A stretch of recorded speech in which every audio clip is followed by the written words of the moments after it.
All right, everybody, welcome to the Killer Main podcast series. And this week we have our final killer on the list, and that is Bubba, the Booba, the cannibal. I forgot Bubba's real name. Sawyer, Bubba Sawyer, there we go. And if my guests would like to introduce themselves. Hi, my name is not Chicle. I'm a Bubba main. I have been playing since 2019, and on my current account, I have over 8,000 hours. And where can people find you? On Twitch as not Chicle, and on Twitter as I believe not Chicle. It could be definitely not Chicle, but pretty sure it's not Chicle. I'll have it below. I have fake in my name. Trust me, I know. You said 8K hours? Yeah, on this one, I do have Smurfs. Like I have one with like 2.4K and another one with like 800 hours. Oh my! But this is like my main one. When did you start playing? 2019. So like a little bit after the game came out? No. The game came out in 2016, no? Oh, did it? Am I misremembering? Hold up. We just had... Yeah, 2016 is when it came out. I started around Ghostface. Everyone started around Ghostface. It's a big license. You know what's funny? I thought Ghostface was gonna be my main. I thought that's my man's. That's another one I hear all the time. Everyone's like, I'm gonna be a Ghostface man. Almost everybody says that. Why? What is it about Ghostface? Listen, Sydney Prescott, man. She's on the my crush. My crush forever, okay? And they said Scream in the game. Turns out it wasn't Scream. I was excited. I was like, yo. And, didn't happen. But, hey, Ghostface is still cool. Just not my speed. Fair enough. So the big question that gets asked to every person who mains a character in this game, why Bubba? He was like my favorite to face, really. Mm-hmm. And to be honest, there was this girl who we used to play a lot. She plays Overwatch now. She kind of gave up on DVD, and she told me Bubba was her favorite as well. And I was just like, yo, I'll play him, because she asked me to like play in Discord, and we would, I'd stream it. Mm-hmm. And you know what? He was just so much fun. He really was. And you can do so many cool things with him, from flicks and stuff, and I don't know. I feel like he's very skill expressive. Are you a fan of the movies? Okay. So I've only seen, I think it's the 2003 one. The reboot / remake one. Yeah, it was one of the reboots, but it was pretty good. And then I guess I did also watch the newest one that came out on Netflix. Mm-hmm. And I guess the other reboot right before that. But I didn't really like those two, I'm not going to lie, so I don't count them. Yeah, the Netflix one wasn't that good, honestly. Yeah. And the one before that, they kind of were like, yo, Bubba's the victim. And I was just like, nah, he's a villain. I mean, like, the older... We'll get into this a bit with the adaptation stuff, but, like, the older films, like, they painted him as a victim, too, but they did it in a better way. Yeah, they kind of like set him up also as a hero in that one, where like I guess he stopped the evil cop, and I was just like, well, that's weird. Yeah, in the originals, like, he's sympathetic in the sense of he's a victim of circumstance. Yeah. In the newer ones, it's like they try to make him the good guy. Yeah. And listen, like, as much as I would like to say he's my favorite superhero, I think that goes to Spider-Man. I think it goes to Spider-Man every time.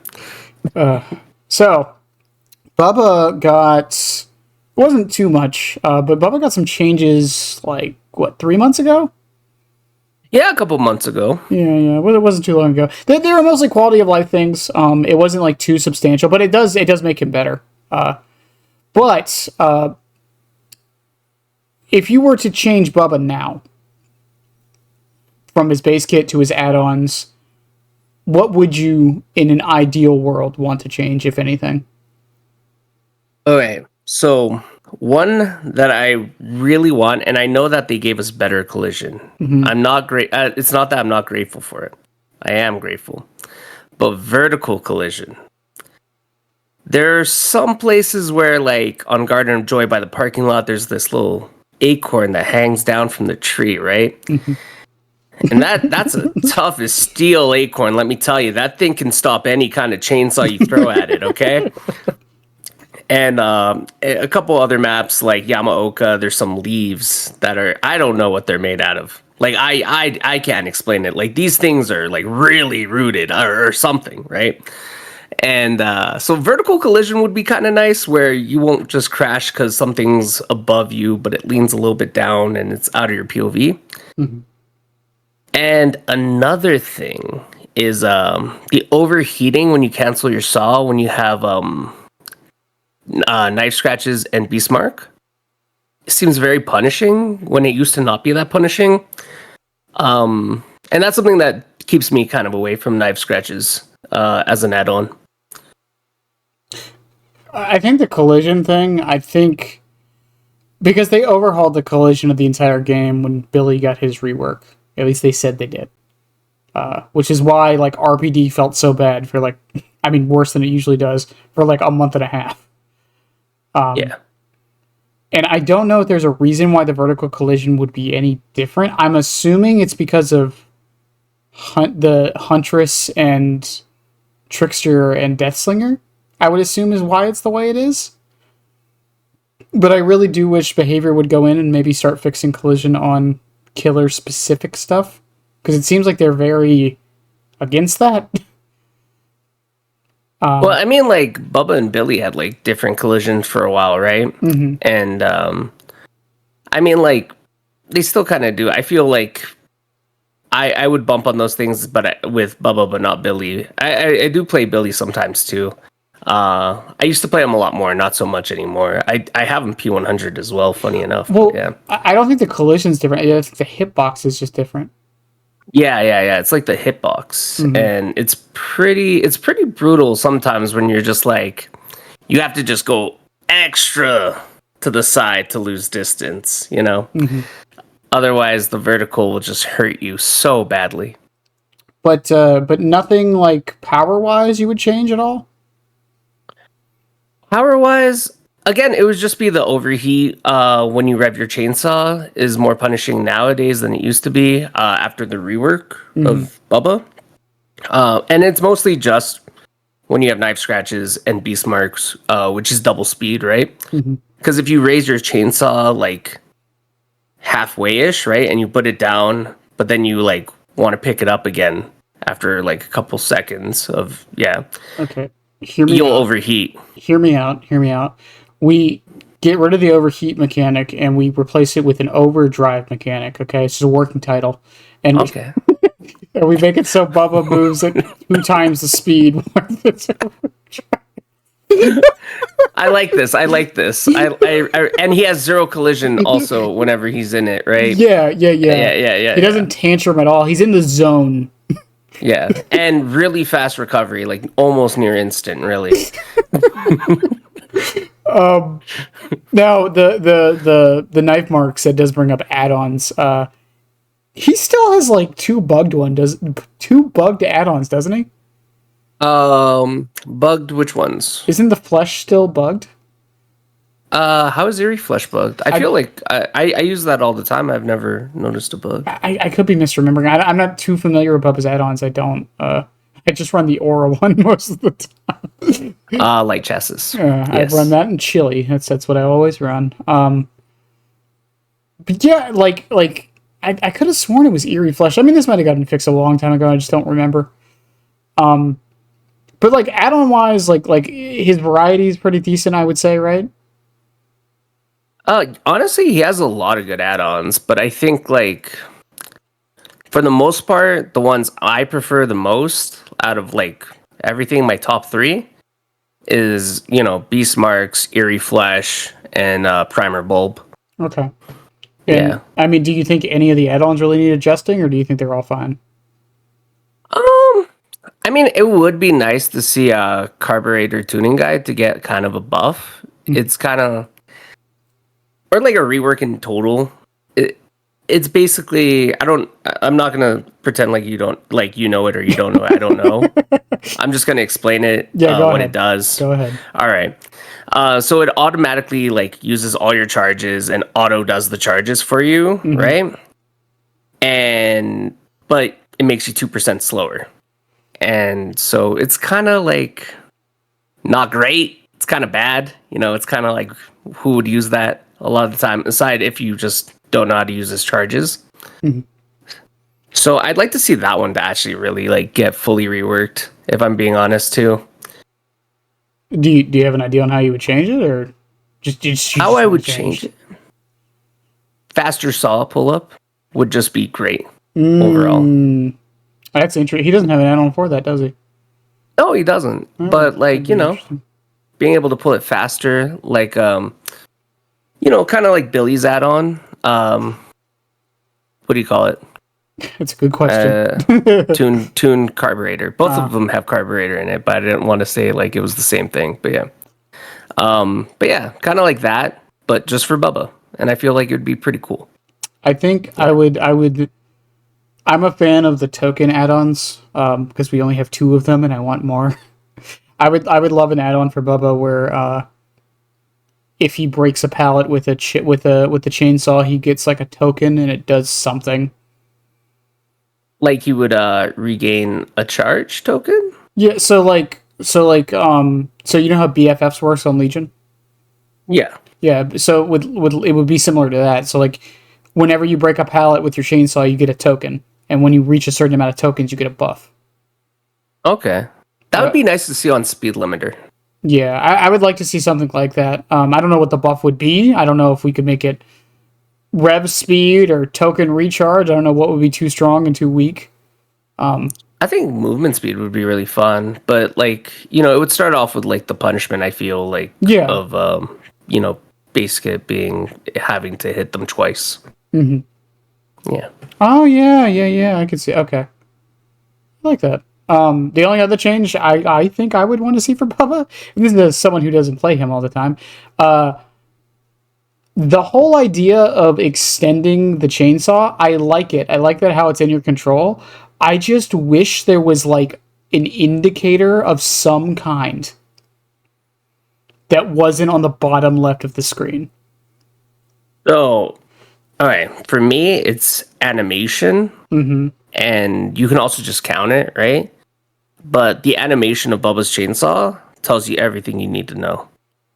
And for me, I use it as like the second time it sweeps from the left to the right and starts to go right again. That's when I click. Okay. Yeah, and that's kind of like, I see the footage is lagging. Oh, there we go. It's working. Sorry. Yeah, but that's kind of what I use as my indicator if I'm like, I lost track of my like internal clock. But most of the time I just go like in my head 1, 2, 1 rubber ducky, 2 rubber ducky, 1 dead survivor, 2 dead survivor. Let's go. All right, writing it down. 1 rubber ducky, 2 rubber ducky. Got it. I don't know. I wish there was like some kind of indicator to like it. I don't feel like it would get rid of the skill expression of it. I just like. I don't know. Maybe it's just a me thing. It's just, I'm kind of. Do you know what a race car HUD is?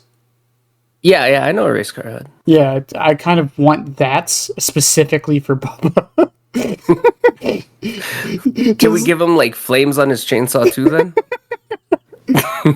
There was a skin like that in the Texas Chainsaw Massacre game, I think, wasn't there? Was there? I actually like. I have 69 hours in that game. I was going to ask if you played it at some point. Yeah, I played it for like the first month. I got exactly 69 hours. Never touched it again. I'm never going to touch it again. I'm happy with 69 hours being marked down. Exactly. I played maybe 15 hours of it before I got sick of it. It was so fun in beta, but when it came to live, there were so many issues and the devs didn't handle them well. It wasn't that for me. Like there was a lot of things wrong with it for me. It was the grind that I hated. The grind? Yeah, the grind. Because like you had to grind out like you could level up your character, sure, but you had to grind out like each of the perks by using them, which is a cool idea, but it took forever. Oh, I see what you mean. Yeah. So I wasn't a fan of that. For me, it was sissy. It was sissy. What a B word. I remember when she came out, like they revealed she was coming to the game, and people were like, "Oh, she's going to be so bad. This isn't good at all." And then, like 2 weeks passed. I don't know. It's an interesting game in an interesting state. I don't know how it's doing right now. I don't keep up like I used to, but I hear it's still doing okay somehow. Yeah, well, okay, so I have this one friend, and I asked him because he was doing like this birthday subathon, right? And I saw him playing it because he had to take a break from DBD for his mental sanity, have you? And I asked them, "Oh, you're playing this?" And I believe this is when they released. I think his name was like the Hand or Hands or something. Hands, yeah. Yeah. And I asked him like, "Hey, do you think this game's worth downloading again?" And he said, "No, hell no." And he was playing it. I mean, we say that about Dead by Daylight all the time. Don't act like we don't. I don't though. I think like when it's good, it's good. When it's bad, it's still good. I still like it. That's fair. Yeah. So other changes, and I bring these up because I think it's interesting to talk about, and something no one ever really mentions. Bubba's teachables, which are an interesting set of teachables. So for those who don't know, Bubba's teachables are barbecue and chili, knockout, and one I always forget. Franklin's demise. Franklin's, yes, that's a Bubba teachable. I always forget. My least favorite perk in the world. So I'm going to start with the least controversial one, and we'll work our way down. Okay.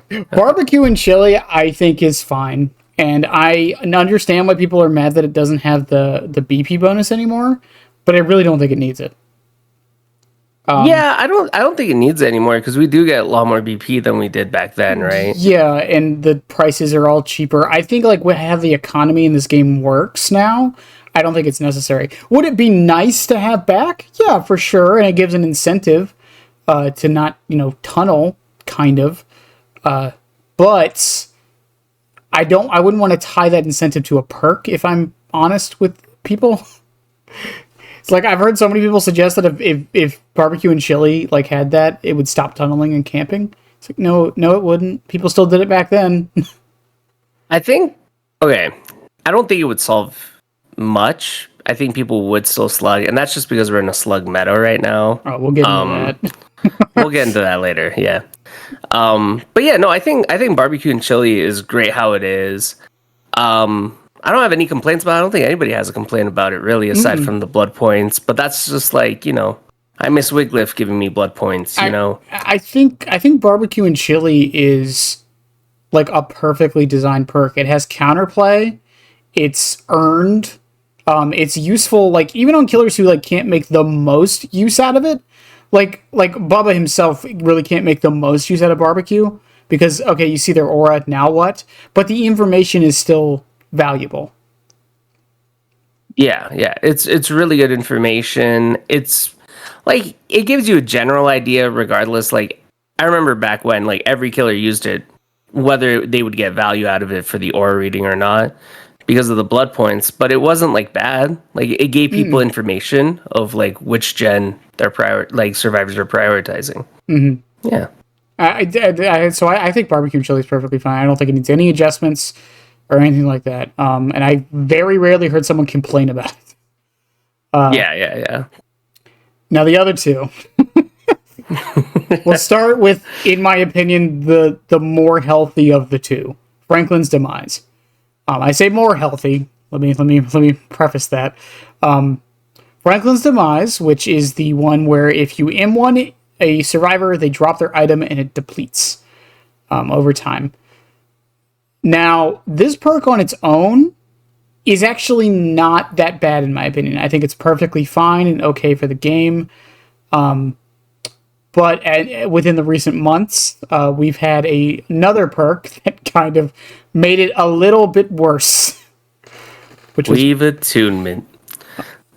which struck the meta of Weave's demise or Franklin's attunement. Which, okay, here's a controversial take. I did a whole video on this. I don't think it was that bad, but I would have done one change to it, and I actually think Franklin's needs this change anyways. I think if you knock an item out of Survivor's hands with Franklin, they should get the aura of it at the very least. I do like that idea, but I think there's more. I think Weave should only show auras when an item is fully depleted on the ground. That's my take, and that's a Weave change, right? Right. But do you think Franklin's needs any changes, or do you think it's fine? To be honest, I wanted to change Franklin's long ago, but we ended up getting another perk rework that is what I wanted Franklin's to be. Mm-hmm. So I wanted Franklin's to be changed to whenever a survivor got M1'd, that they would become exhausted. But now that's genetic limits. Genetic limits. Yeah. So I don't think they'll do it, but I'm still hoping a little bit. I mean, premonition exists and deja vu exists, so who knows? I don't know. Like, I think Franklin's. I think it has its place, and the way I always put it, I feel like Franklin's is a necessary evil. Similar to, like, Dead Hard existing, and Decisive Strike, I feel like it's a necessary evil to exist in the game. Yeah. Because if Franklin's didn't exist, I mean, this is already kind of happening, but because of Franklin's existence, people have to be a little bit more cautious about bringing items sometimes. Because it's a possibility that the killer brought Franklin's and is going to completely make it useless. That is true. That is true. It's similar to Lightborn with flashlights. It's similar to Dead Hard and Decisive Strike and Unbreakable and Survivor. The killer side doesn't really have too many perks like that, where their mere existence kind of facilitates different things. Or Blood Warden, as my chat just mentioned. Yeah, Blood Warden on killer as well. It's just one of those things. I could see some changes to it. I think the biggest thing to me is just the aura on the item. I feel like survivors should get that at the very least. Yeah, that would be really nice. I would definitely love that as somebody who plays both sides pretty equally. Honestly, just seeing it, so then it's not like how it is right now where I don't know if Weave is still bugged. I haven't seen it since the last patch, but I wonder why. Where it was like you couldn't tell if you were actually in the aura reading area. It would just say that you were like under Weave no matter where you were on the map. It was kind of weird. Does anyone know? Does Human Greed do that? I don't know. Does Human Greed tell you you're in the aura read? I don't know if Human Greed does, but Weave did, and it got bugged, and then I don't know. It was just super weird. I'm just curious if it's a bug or if that was intentionally taken out. Yeah. Well, I hope it wasn't. It was just weird because like some areas you wouldn't have it, some areas you would, but there were no items in that area. And I don't know. It was kind of odd. I think they probably fixed it, but everybody kind of knew it was a bug. And seeing the item's aura would have helped so much, you know? Yeah, and instead of having to rely on plunderers, you know? And I would give the item aura to the whole team, not just the survivor that dropped it. Yeah. That way everyone knows, hey, this item is here. Franklin's is in play. I think it would just be nice. Yeah. But overall, I really do think on its own, and I think it's a bigger problem with perks than anything, on its own, I think it's perfectly okay. I could see some tweaks here and there, maybe like lower the depletion time. Maybe revert it to what it used to be. Yeah, you could do that. It could also item disappears. I mean, you could also make it a token system if you really wanted to, where like it only happens after you hook somebody or something. Hell, you could make it a hex. I mean, there's a lot of options, but I really don't think any of them are necessary. Yeah. I think, again, it's similar to, Dead Man Switch and Pain Res, right? The problem wasn't the perks individually necessarily, it was the combination. Yeah. Some nasty combos out there. But that leads us on to my most hated perk. Let me rephrase that. I have a love-hate relationship with this perk, and that is Knockout. Knockout is so devious, but I won't lie. It can be fun if you do. I don't know if you've ever done Slug Freddy. It's kind of funny. It's a vibe. It's a vibe. Don't judge me, okay? Slug Freddy a vibe. I have talked about this many times before. I am a knockout enjoyer. Was a knockout enjoyer. It used to be my favorite perk in the game. But even with that, even when it was my favorite perk in the game, even I understood that it was unhealthy as fuck. Yeah. It is such an unhealthy perk. And the sad thing, and I think people forget this, they buffed it. It got buffed in a patch like 2 years ago. Yeah. What was the buff? I can't remember. It was a buff and nerf. It was actually just a change. They increased the timer on it, but they made it, or they increased the timer on it, but they made the recovery speed the whole time. Oh, okay. So there's a timer on it for how fast you move when you're recovering. They lowered that, but they made it so the recovery speed happens the whole time you're down. Yeah. So it was it was a change, not really a straight buff, but I used to like this perk because I thought it was interesting. We'll talk about the slug meta here in a little bit, but slugging on some killers is really, really good for the momentum alone, and knockout let me get that. You just hit somebody and then just move on.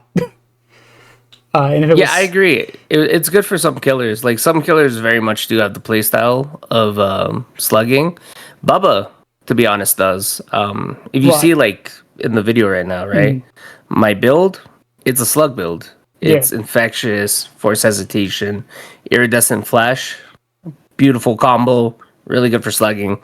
Look how many slugs I have. It's wonderful. Yeah, but Bubba's an M2, so knockout don't work.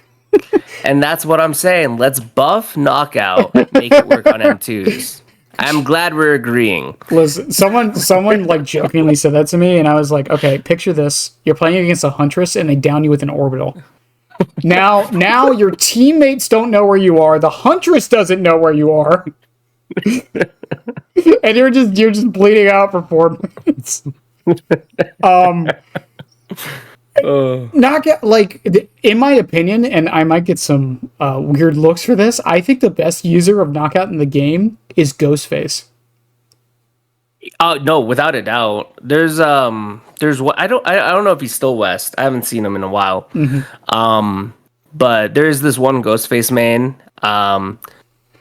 People like him, people hate him, but he loves knockout. He always takes knockout. He slugs with knockout. He loves it. It's a great perk for Ghostface. I know it is. He said it. He's a Ghostface main. I'm inclined to believe him. You know, knockout. So Ghostface has an add-on called Outdoor Security Camera. Which makes it so when you down someone who's exposed, you get aura reading on all the survivors. Okay. So you down somebody with that exposed hit, knock them out, and now you know where everyone is, so you know if someone's close enough to see the aura or not. Yeah, and then you just keep slugging. Works perfectly. It's an insane combo. And him being undetectable, while some joke on it, it's still lack of information sometimes. Like, you don't know if he's nearby. He could be camping the slug. Who knows?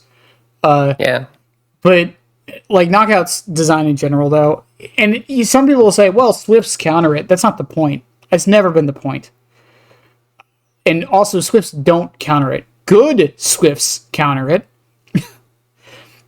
Swifts good that have comms. Yeah, people who like have good comms. But I've ran it before and had Swifts who are like, "Yeah, we really need to work on our comms. We have no idea where he was." Yeah. I downed someone at the bottom of like Badham basement once, and they didn't know how to phrase where they were. Like, I'm in a room. I see light. And now I'm seeing a monitor and a keyboard. I think it's my house. I'm by the gen. There's 5 gens. It's one of those things, and this one's got like 30% progress though. Do you know the one I'm talking about? No, you were the one doing it. But like knockout, I feel like here's my solution to knockout, because I want to keep it to its same degree of what it does and keep the theme of the perk.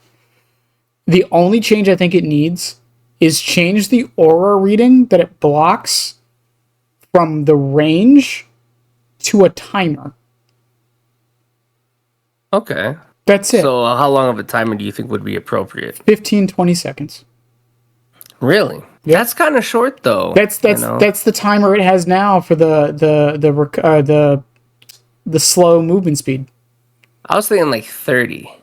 Maybe 30. You could maybe make it 30, but I also love slugging. I'm a complete problem. I'm a menace. Okay, I told you I play Slug Wardo. I've done Slug Clown too. Like I'm not a good person. I used to run knockout on Clown all the time. Yeah, but it's one of those things where like I feel like because that to me immediately fixes like its biggest problem. Yeah, of it being constantly up and not being able to see the aura of the survivor. They're down for like 2 minutes and they're just dying. Yeah, and it also depends on the map, because traditionally speaking, even in solo queue, what you want to do to the killer is take them as far away from everybody as possible.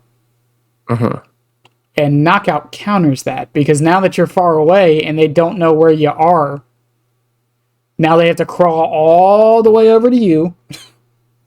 I mean, I was testing it on stream the other day. Someone made me run knockout on a viewer request. I downed a Laura. It was on Greenville. I downed a Laura, and it was solo queue, granted, but they had no idea she was down. They didn't know where she was, and she just bled. I wasn't even trying to bleed her out. I also think it's a good buff, though. At the same time, like it doesn't gut the perk. It kind of buffs it and nerfs it at the same time. Where if you get like Gideons or Midwich or a small map, it hides the aura. Yeah. So if you have like, I don't know, unforeseen Tinkerer happening at the time you down them, nobody's gonna know where they are. And even if they do, they hear your TR, right? They're not gonna know exactly where you downed them. Yeah. Another change. Someone suggested this change too. It could just add mangled and hemorrhage, or not. It could add mangled if you down somebody. I've heard that change too, instead of the recovery speed thing it does. Okay. So just make it harder for other people to pick you up, but not for you to recover.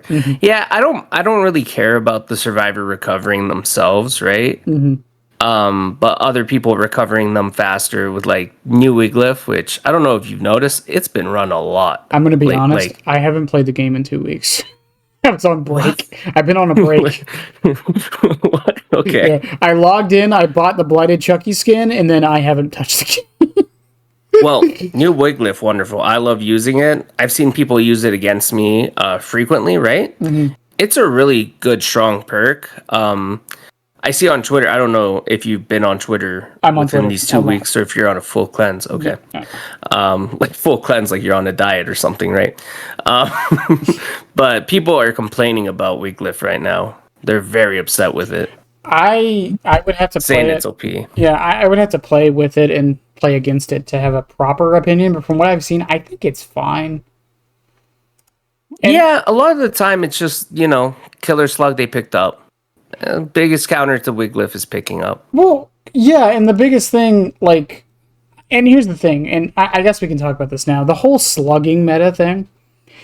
The argument I keep hearing is that we won't go into a slug meta because anti-slug perks exist. But here's the thing. If we go into a slug meta and survivors start using anti-slug perks, then the killers will start hooking again.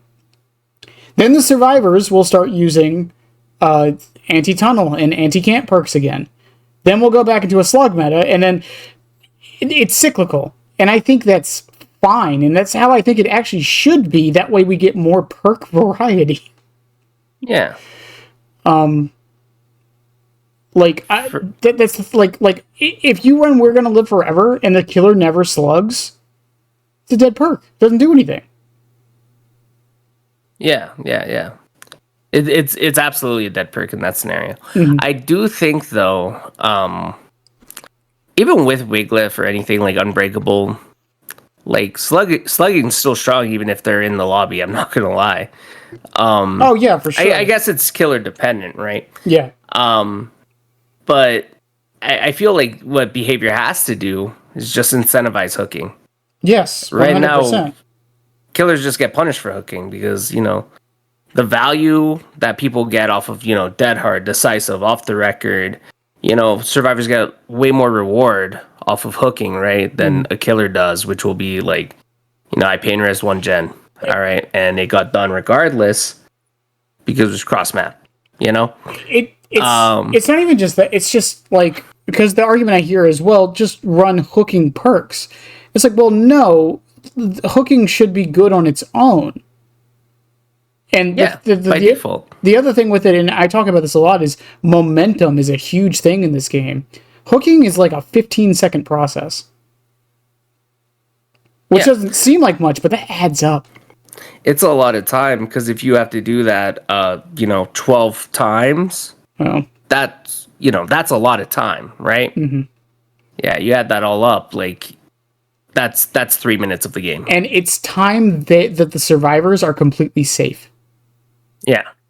I think something that would be smart, and I think they did this in 2v8, but I think they did it wrong in the next iteration, right? Mm-hmm. Where they're having it so whenever a survivor does a gens go slower, but whenever a killer hooks, gens go faster.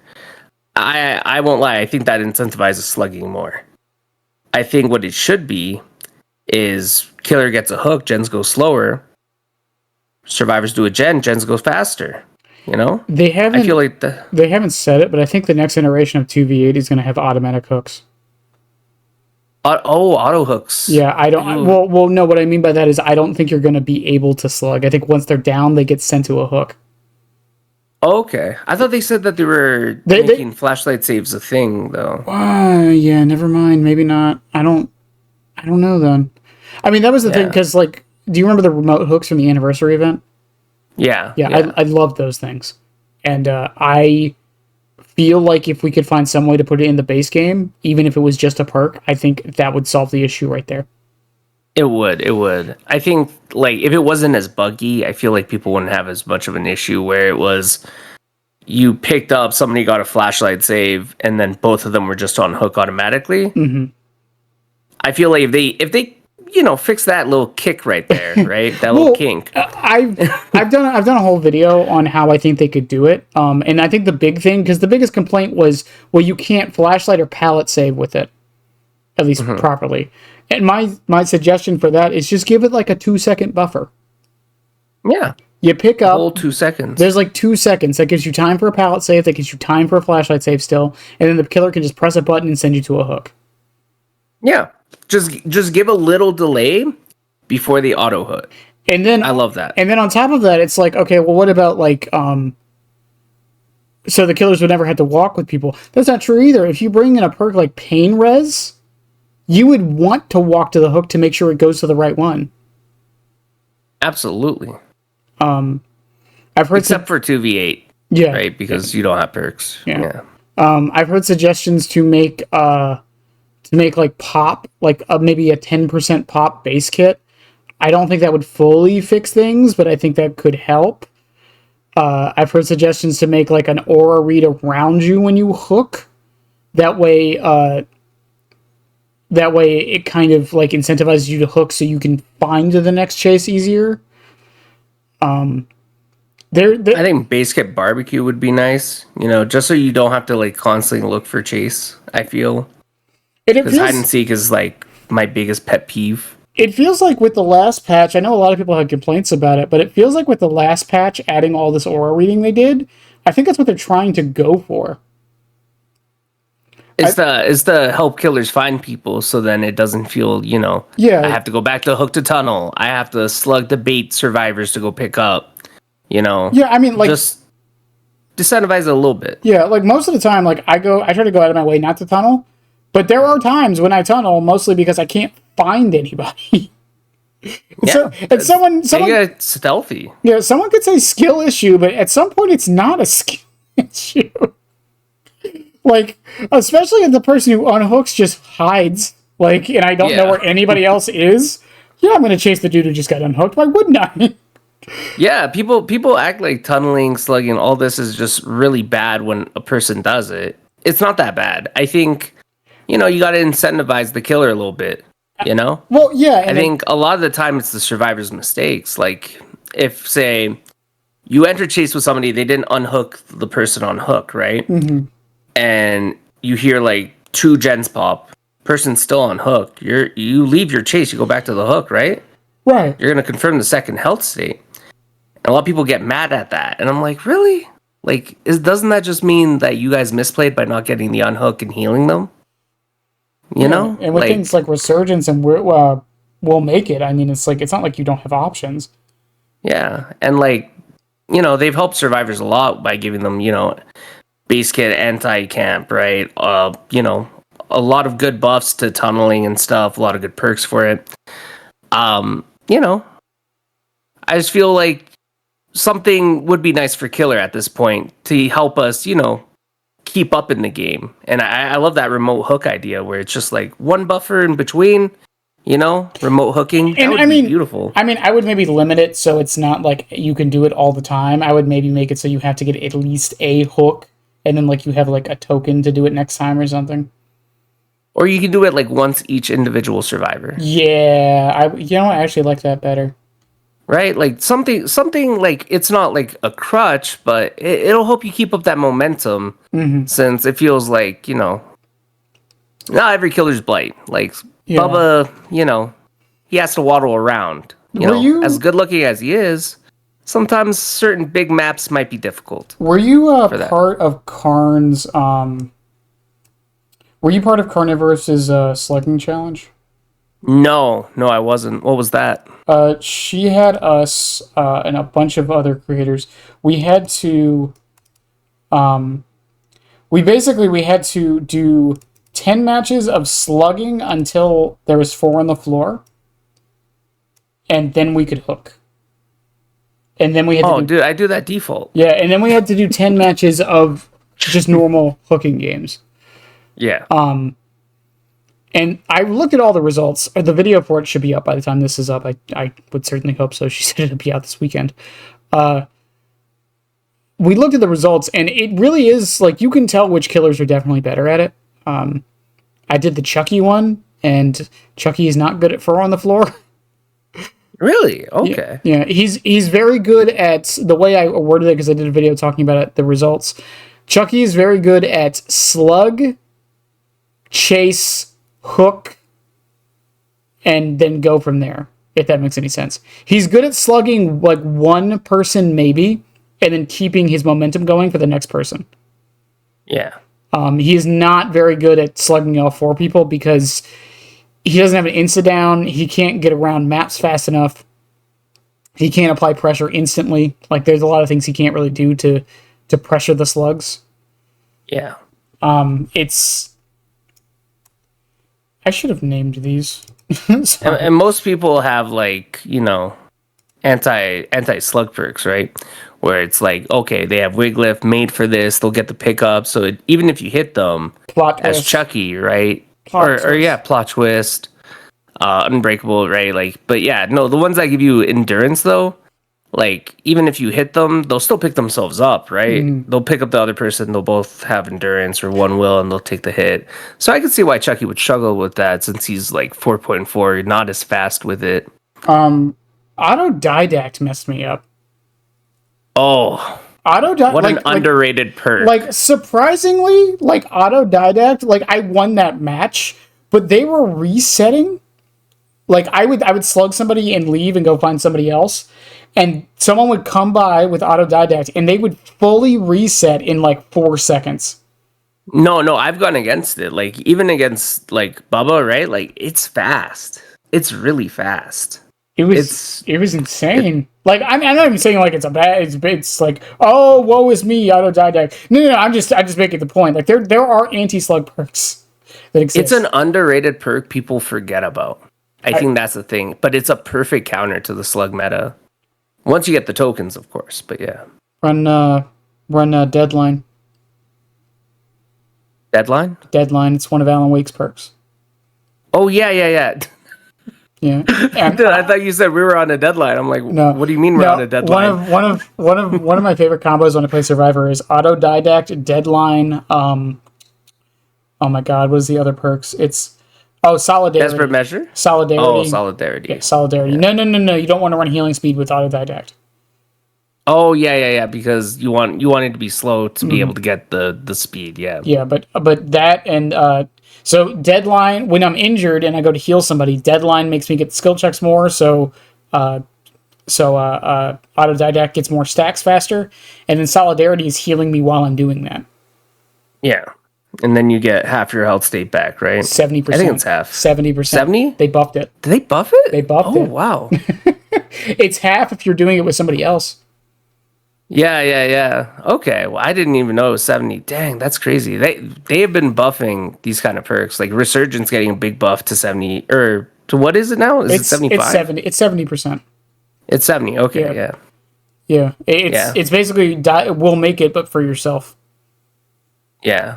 You can reset under a hook in like 2 seconds. Right? Holy. And once again, why you're killer slugging, that's part of the reason why. But there's other things. I mean, the game I feel is I talked about this like 6 months ago is when I started saying that the game was going into a slugging meta. I don't want to toot my own horn and say I saw it coming before anyone else did, but I saw it coming before anyone else did. The Sabo buff they did was part of it. The flashlight buffers are part of it.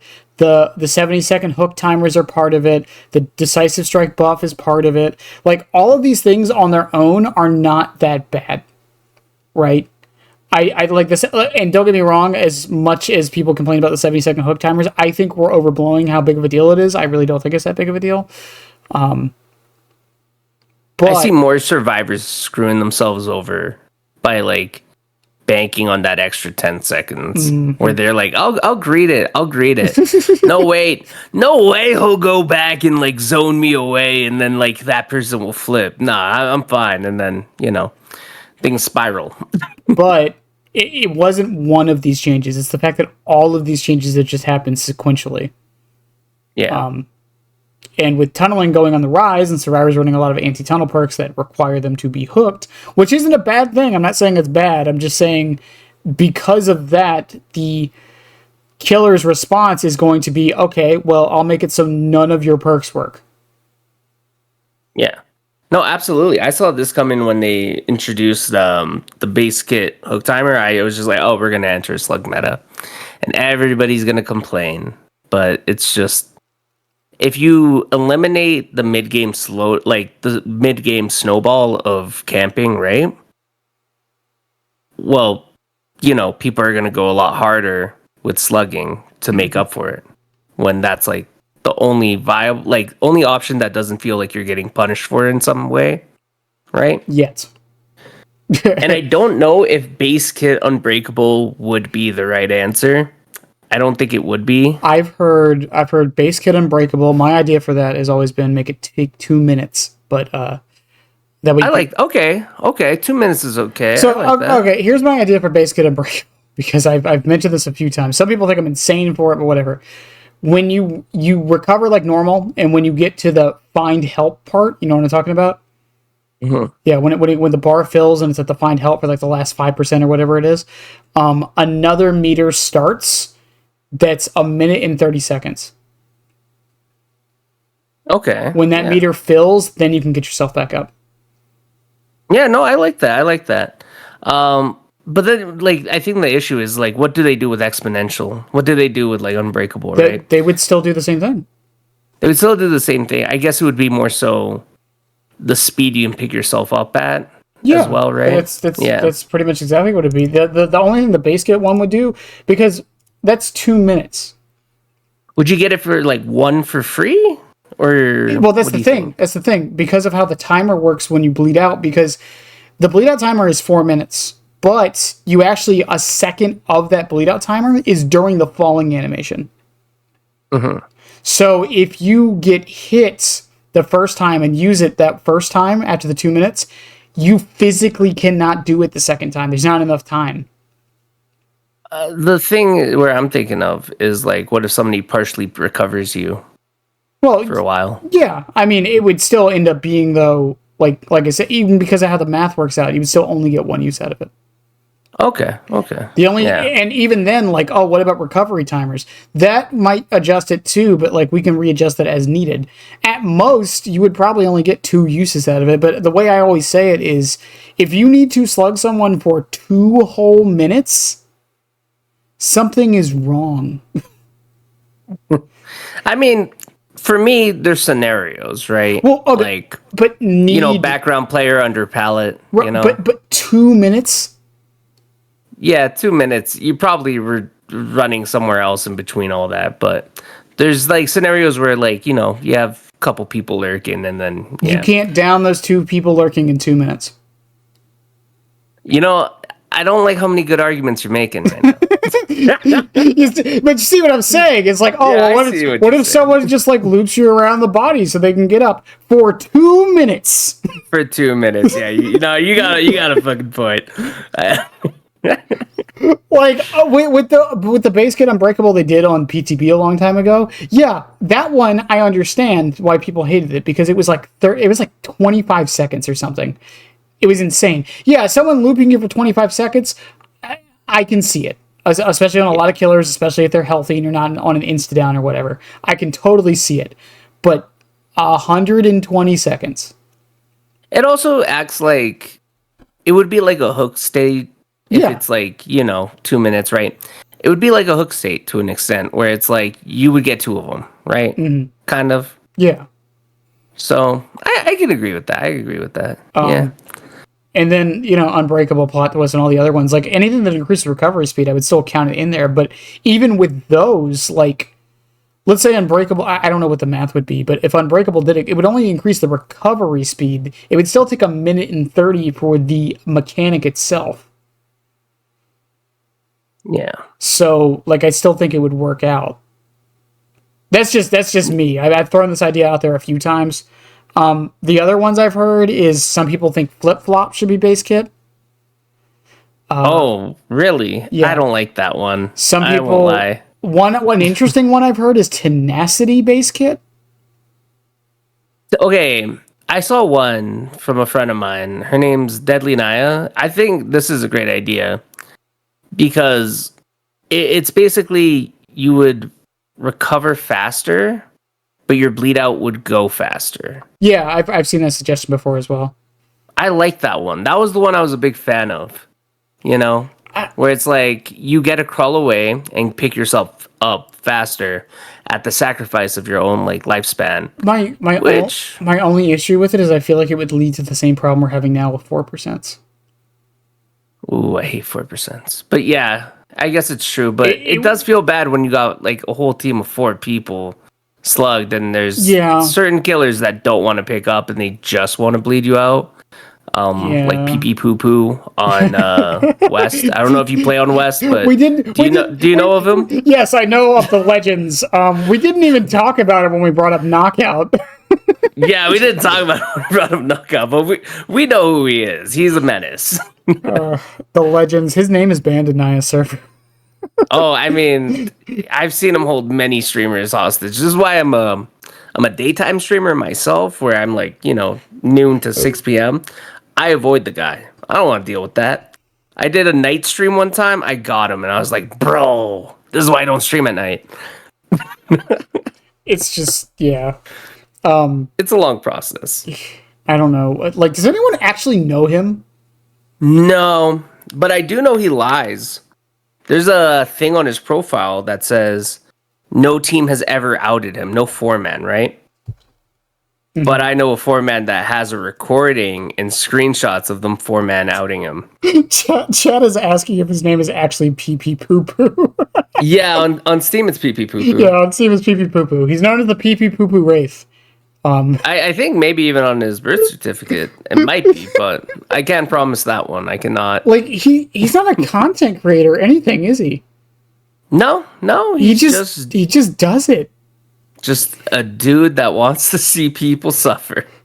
Like, I mean, like, I get the idea of wanting to be, like, known for something, but, like, I like. Here's the thing: it's hard to judge them because I've done Slug Wardo, right? Like Slug Freddy, but I feel like it's so much different than Slug Wraith because Wraith is actually a really good M1 killer, and Freddy is like. I think the difference is Freddy. I think the difference is the intention of bleeding someone out. True, you just want to get like 4-man slug and then start hooking. Yeah, like don't get me wrong. Like I said earlier, it's like I used knockout and that Laura bled out. My intention wasn't to bleed her out though. Like, yeah, it just happened. But like he goes into matches with the full intent of using knockout to cause all 4 survivors to sit there for 4 minutes. Yeah. I feel like that's completely different. it's just I don't know. Well, it's not even just to bleed him out when he does it too. It's to hold the game hostage. I've seen him like hold survivors that have given up and just like stand in a corner with them. And they're like not even at their computer anymore, right? They've walked away and they're just not wiggling and he just wants the server to go to time or something. Yeah. And then like he'll like let them work on gens for a little bit and then keep slugging them, and it's a pretty brutal thing he does. It's a pretty brutal thing. I don't use this word very often. What an asshole. Yeah. Yeah. I don't know why he does it though. Like that's the crazy thing. Like what is the thing that keeps him wanting to do it every night? It's notoriety. You know? I'm telling you, that has to be the reason. It's just, you think it's just the attention people give him? Not even necessarily the intention. He wants to be known for something, and that's what he picked. It's a crazy thing to pick. I want to be known as a not likable person. I mean, is it better to be notorious or not known at all? Fair enough. But like nobody knows who he is really. But we do. We talk about him like he's a fucking cryptid. What do you mean? True. Like I said, Naya has his name banned in her chat. Because she wanted people to stop like mentioning it because like, you know, she didn't want to give him attention. Because she knows like he watches too, right? When he does it to I'm sorry. But we don't know who it is. I'm sorry, someone corrected me. Yeah, I didn't mean notorious. I meant infamous. Yeah. Was it better to be infamous pee pee poo poo? Is it better to be infamous or not known at all? I guess so though. Oh my god. And like I said, we talk about him like he's like some like cryptid we talk about him like he's Slenderman. Like legit, like the one who shall not be named. I feel like I talk about him like he's the Zodiac Killer. Like, if anything, I compare him to the Zodiac Killer. Just an unhinged person doing fucked up shit. What a character, man. Yeah. Why can't we have, like, the good version of him that exists? Like because who would want to see somebody who would just let people live freely and just be AFK? We just came down to the reason as to why he does what he does. I guess so. Nobody would talk about that guy. It's what was I gonna say? And Tenacity is the other one I've heard. I think Revium's the one who's brought this up before. And the basic idea behind it, because one of the biggest things with slugging that like makes it as powerful as it is people don't know what to do when they get slugged. I'm gonna let you guys in on a little secret about when you get slugged. Move away. No, it's true. You should crawl. Like, if they're intentionally slugging, if they lose sight of you, right, and they don't know where you go, then you can recover and get picked up. If they're slugging and they know where you are, they'll go back there to slug you again right away. Because you're clearly in, like, a bad place where they downed you the first place. It's not even just that. So, like, I remember during that slugging, because that is a good point, but I remember when I was doing the slugging challenge, I was on Iria Crows and I slugged somebody, and somebody came for the pickup, and I downed them also. So I have 2 slugs right on top of each other. Do you know what they did? What? They just stayed there. They just stayed there and recovered. They just stayed there, recovered, and then if anybody tries to pick them up, they get downed right away. Exactly. But if you crawl away from each other, or if you crawl somewhere else, right? The killer can't watch both of you, or they won't be able to watch you. They'll lose you, and then you'll get picked up. You'll get fully recovered. There's just so many more benefits to crawling away. You can put yourself in a better position for one. If the killer does come back, you can split the pressure. Go under a pallet. Yeah, go under a pallet. Yeah.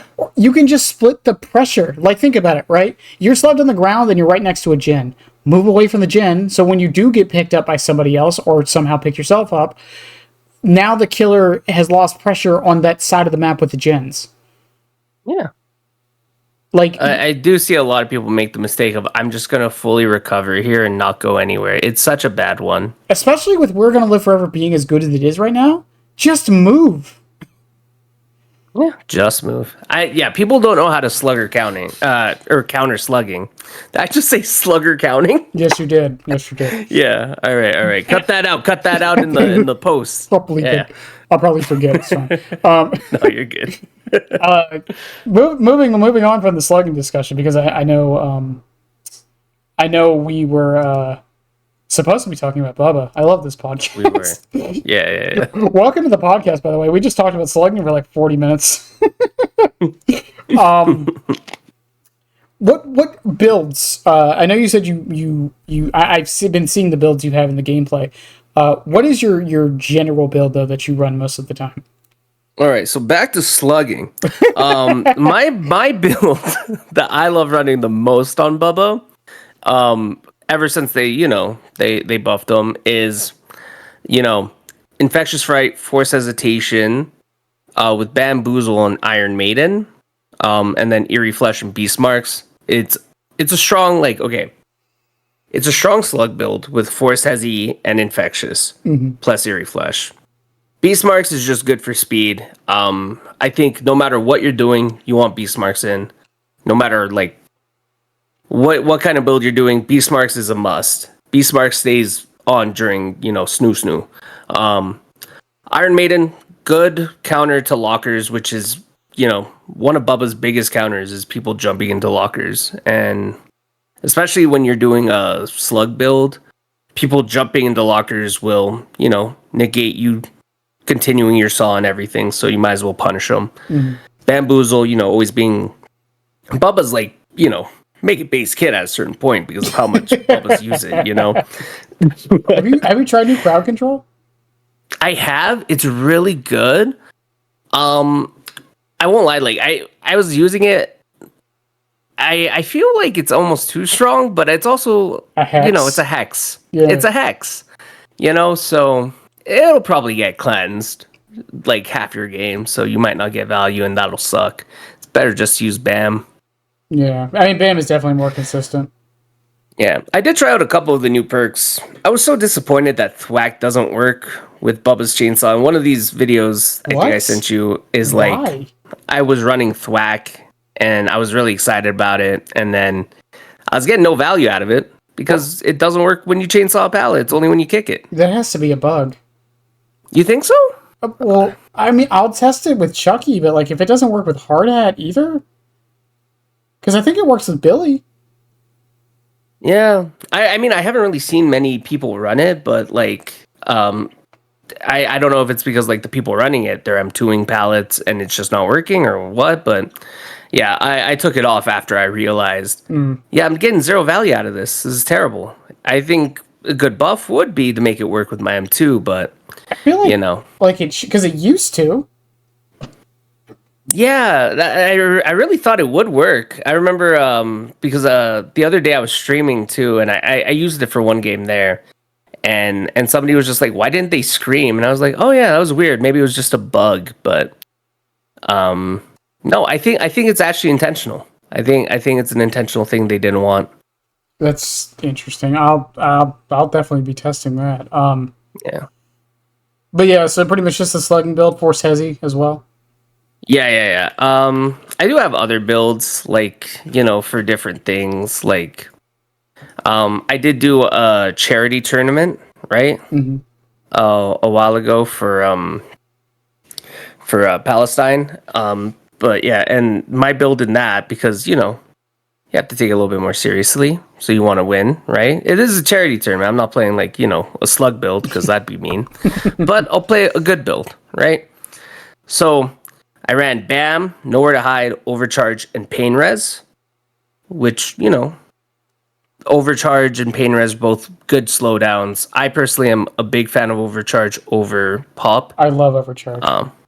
Yeah, I feel like it's kind of slept on a lot of the time because you get value. You kick the gen, then you chase them, opposed to chasing them away from the gen, downing them, hooking them, having to walk a shame back to go kick a gen, and I think on killers that don't have like massive map mobility, I think Overcharge is actually better than Pop. Absolutely. And the big reason why is because you can't always pick the proper gen for Pop. So it's so true. That was I just alliterated on accident. A Peter Piper picked a pack of purple peppers. Like if you're playing a killer like I don't know, Sadako or Dredge or Nurse or Hillbilly, yeah, go for Pop. You're going to be able to select which gen you need to use it on. But for killers like Bubba, Chucky, Spirit, even to a degree, these killers that can't like always go to the gen they need to at the right time, just run Overcharge. Yeah. I could understand running like Deadlock Pop, right? Mm-hmm. That would be a pretty good combo for Bubba because that gives you more time to get there before it pops. But either way, it's like kind of a waste of time sometimes. Mm-hmm. But yeah, and anyway, I also run that with Beast Marks and Bulb. As I said before, Beast Marks stays on during Snoo, and Primer Bulb is just probably his best add-on, just replenishing, charges really fast. I don't think I've played him since the changes, because they made Chili partially base kit, right? Purple Chili is just base kit, fully. Okay, so because my old build, because once again I haven't played him since the changes, was the Aura reading one. I don't know what it's called. And light chassis. Yeah, light chassis and did you say chassis? Is it not chassis? That's how I've always read it. Chassis. Is it not chassis? It's chassis. But there's an S at the end. Yeah, welcome to American English. Okay, listen, I'm Latino, okay? Understandable. Listen, it makes no fucking sense to us either. It's fine. I'm still going to say light chassis. No. Say it how you will. Stop me. Say it how you will. I'm just saying. It's chassis. It's Have you seen how we? Do you know what Arkansas is? The state? Yeah, it's a place. Yeah. It's spelled Arkansas. Arkansas. But it's pronounced Arkansas. Yeah. How the fuck does that make any sense? I don't know. There's a lot of places because I'm Canadian, right? Uh-huh. Right? But I hear some of these American places. I'm like, that's a place? Really? It's like Coyote. Yeah. Coyote doesn't... Oh, yeah. It doesn't look like it sounds. No. Fun fact. My ex-girlfriend named Coyote. Yeah. It should be Coyote. Yeah. Like, by every linguistic, rule in the book, it should be pronounced Coyote. But for some reason, it's pronounced Coyote. It pisses me off. English, what a wonderful language we speak. But yeah, I run light chassis and Chili is what I used to run, so I'm curious if that's going to change now or not. Yeah, without a doubt, take off Purple Chili, take off Yellow Chili. They're not good. I see some people still run it. I'm like, why are you running it? It's like so bad. You get like nothing out of it. Well, did they lower them, the add-ons? Yeah. Oh. Yeah, they nerfed it. Okay. Really hard too. Yeah. Because, if Purple Chili's base kit, they can't have them be good, right? Yeah, fair enough. Yeah. But if you really want to ride or die and get that extra range, right? Then run depth gauge and beast marks, right? So you're not slowed from it. But then you have a whole extra charge, you know? But honestly, the distance out of both chilies is not worth it at all. Fair enough. I like aura reading. That's why I like chassis. Yeah. Chassis is that's actually a really good one. I put that A tier. It's the three I like that I mentioned earlier: Primer Bulb, Beast Marks, and Eerie Flesh. I put those all S tier. Mm-hmm. But yeah. Any other particular builds? Anything you think is Bubba specific? I know a lot of Bubba's stealth builds. Mm-hmm. So perks Unforeseen, Trail of Torment. Those perks are wonderful on Bubba. Nowhere to Hide is also really good if you take, Overcharge with it. I feel like Bubba is actually pretty open to a lot of perks. I won't lie though, to be honest, I like doing more chase builds. Like sometimes I run like Superior, Deadlock, Bam, Iron Maiden, right? And just play for chase. Because kicking gens is a lot of time to waste. And Bubba can get downs pretty fast, right? And I feel I guess we're gonna go into tips later, so I'll probably mention it there. But when you're playing Bubba, don't stress about the chase. Just stress about getting downs fast. But yeah. Do you, I don't know if you've seen videos, but there are a lot of people who don't consider Bubba an M2 killer. I can understand that. Because his M2 is not mobile, right? I think it's like I've accidentally said it before, right? He is an M2 killer, right? Clearly. But he's not like a mobile killer. He's not a killer that has a great gap closer or like something like that. He's a killer that has to get in your face. It's not like Nemesis or anything like that, right? I think the proper term is he's a melee range killer. Okay. He's not an M1 killer. He's a melee range. Well, the reason I say that is just because I feel like because he has the potential of using his chainsaws more as a threat and a utility tool, he can kind of get by on also like M1 builds if you really, really wanted to. Yeah. I mean, like, you could run M1 builds, but like, me Bubba, me break pallet fast with chainsaw. Me down survivor real fast with one chainsaw. Why would I want to hit him twice? That takes so much time. Well, I'm just saying, like, you could run exposed stuff. You can run Coop. You could run Spirit Fury. Honestly, Coup is an alternative to Bam. I won't lie to you. If it's either you take Bam or you take Coup.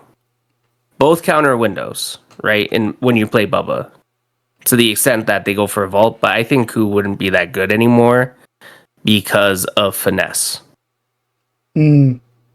Finesse completely like shits on Coup in my opinion, and I wouldn't run it for that reason. But yeah. Okay. Any other tidbits for builds you would like to add here? Other good things on Bubba are End Fury builds. They're kind of cheesy. People might hate you for it, but if you're looking for wins, honestly, take End Fury, Bam, Superior, and honestly, you're an unstoppable force. What are they going to do about it? The next thing is talking about state of the game. So state of the game, we kind of went into this with the whole slugging thing, but in your opinion right now, though, overall, do you think the game is in a good spot? Or Bubba, or in general? Just in general. That's a deep question. Because I like where it is for Survivor.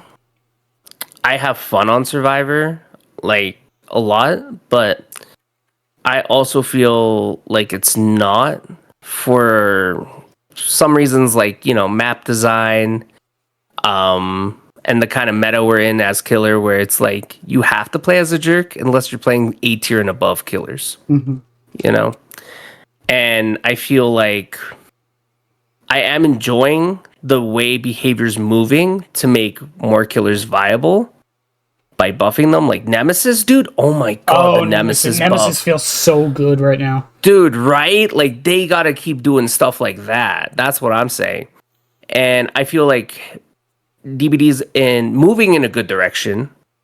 I don't know if I want to say it's in a good direction right now, though. Okay. There's more things that need to be done to more killers. Some changes that need to happen to some maps. Like some resizing maybe. Maybe some main building shifting to corners. I think maps are the biggest thing people bring up whenever I ask this question. Almost every time by every single person, maps really do need to be looked at. But my question to you, the last patch was a very controversial one. Do you have what are your thoughts on it? Why the fuck are we buffing Springwood? It was that what nerfed. is that what you're thinking of? No, not at all. It was nerfed. What do you mean? I'm not even joking. Oh yeah. I'm not even joking. No, it was nerfed. They added a window. Have you not seen how they did it? Yeah, they added it so you can get a fast vault while you're looping. Yeah, but they got rid of the breakable wall on the bottom. Yeah, but you could always break that either way. I think it's still like now it spawns 5 to 6 windows. No, it's just the one next. No. It got rid of the one on top of the stairs. Wait, what? They did? Yeah. No, wait, really? Yeah, it's like a neutral change. It's not a buff or a nerf. I didn't know that they got rid of the one at the top of the stairs. I think it can. I thought they just added one. I think it can still spawn, but it has a chance not to. Okay, yeah. Because I've seen clips. I was gonna say I've seen clips with it there and clips with it not. Okay, I've never seen it not there. Last time I played on it was there, and I was like, "Are you capping me right now?" But yeah, it's like a neutral change. It's still bad. Here's the thing. Regardless, it's still bad ham. We don't need 3 main buildings. Can we really be that upset at them making it better when it was already or quote better when it was already so bad? Yeah, I think they just got to cut out maybe 2 of the 3 main buildings. Get rid of the random shit on all the loops. Yeah, maybe I think one thing I would really like is Shack not just to have 8 pallets chaining to Shack. By the way, if you ever want to screw over a Chucky, taking a bad ham, they will lose their fucking minds. Oh yeah, no bad ham. I don't know if there's a single killer that actually thrives on bad ham. I don't know about one that thrives. I just know that I have a list of loops Chucky can't play, and 10 of them are on bad ham.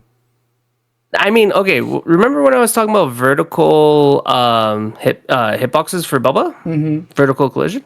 So, all right, House of Pain on both that map and on, whatchamacallit, Lampkin Lane, right? Field. Yeah. Yeah. You can't chainsaw down the stairs without crashing. Oh, because your head will hit the... Yeah. So I have a personal hate. I think on Springwood, I'm not sure if it's still there. I always just play around it regardless because I've been hit by it so many times.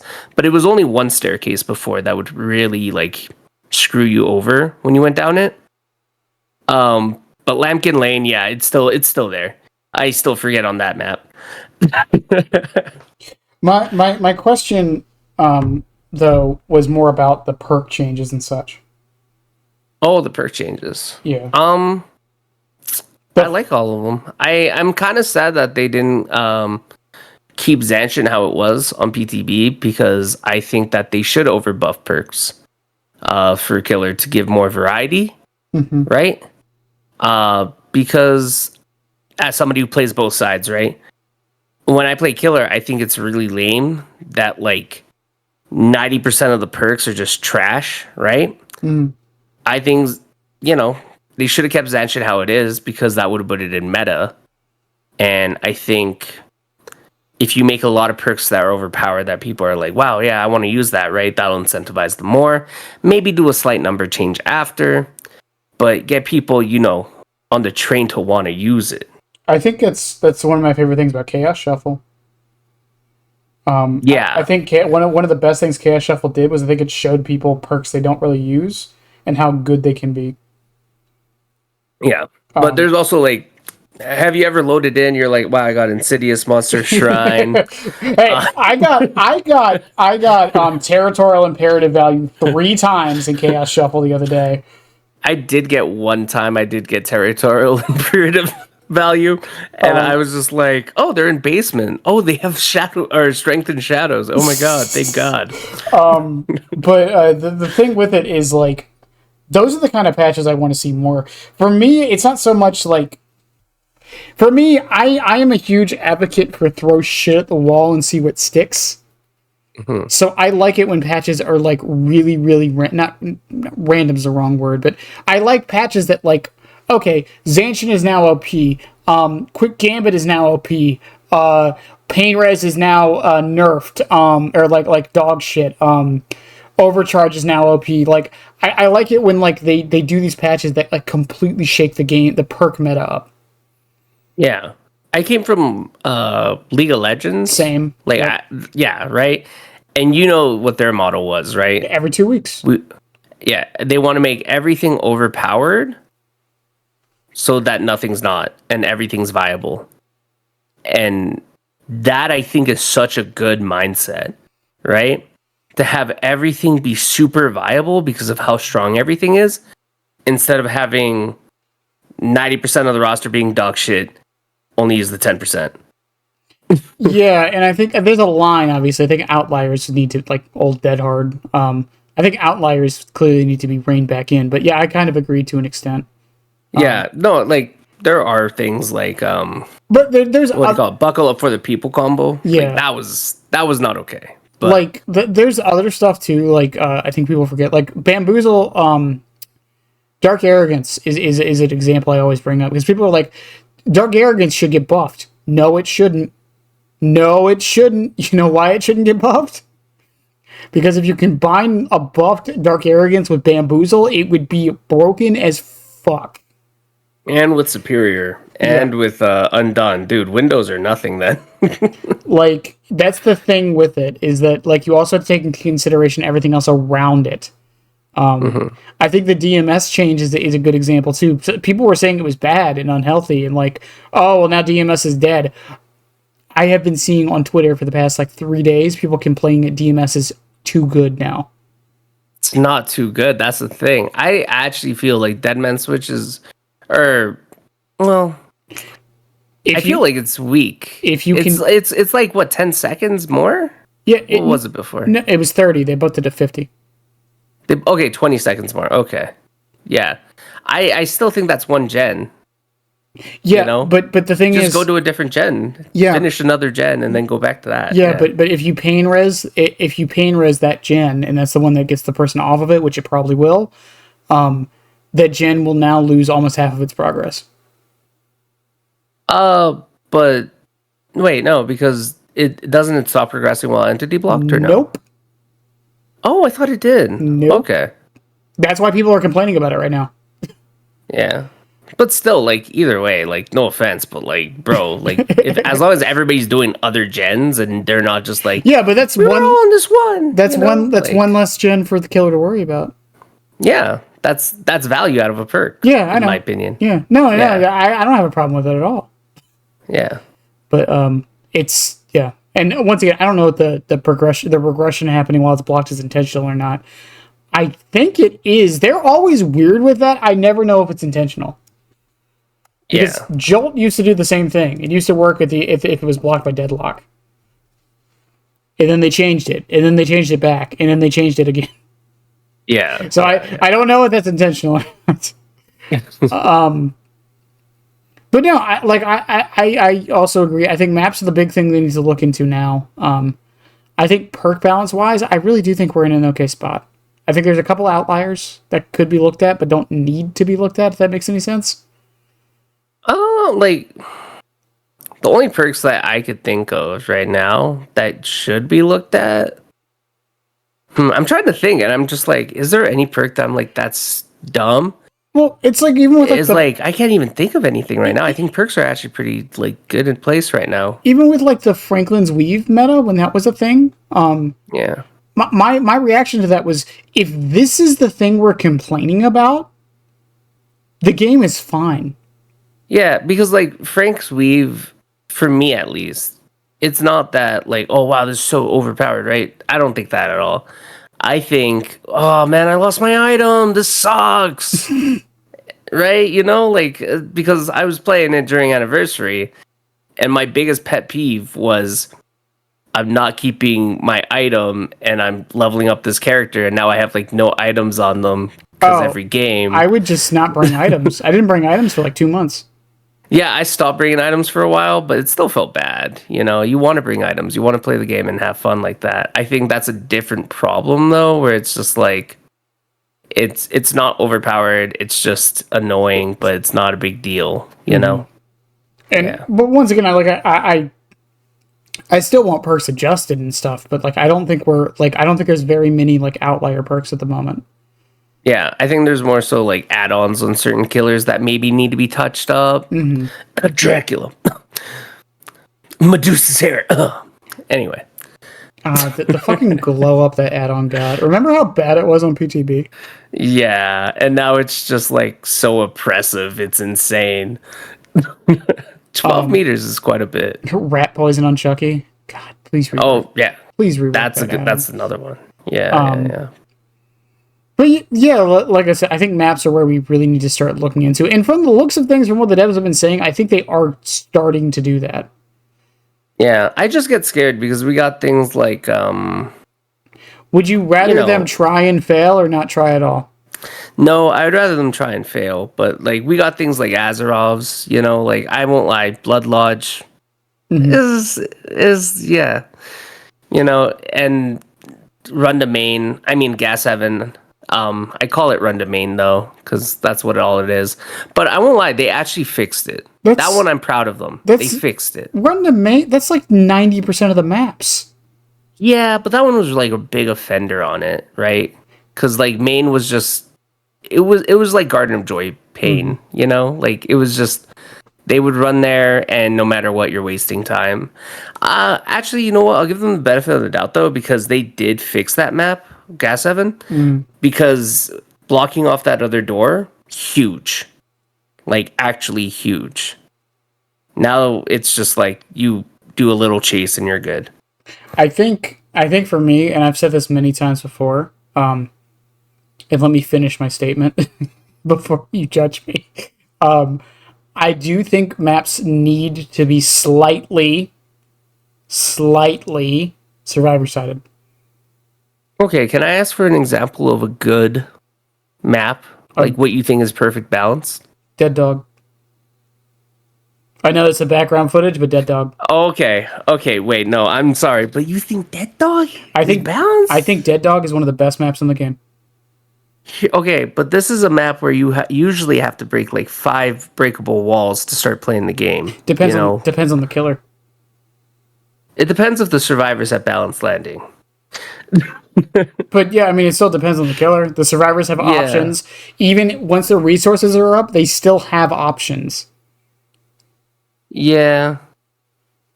One half of the map is killer sided. One half of the map is survivor sided.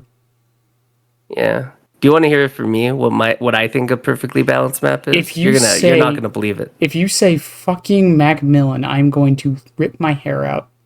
Okay. That too, but that wasn't the one I was gonna say. Okay. Gideon's.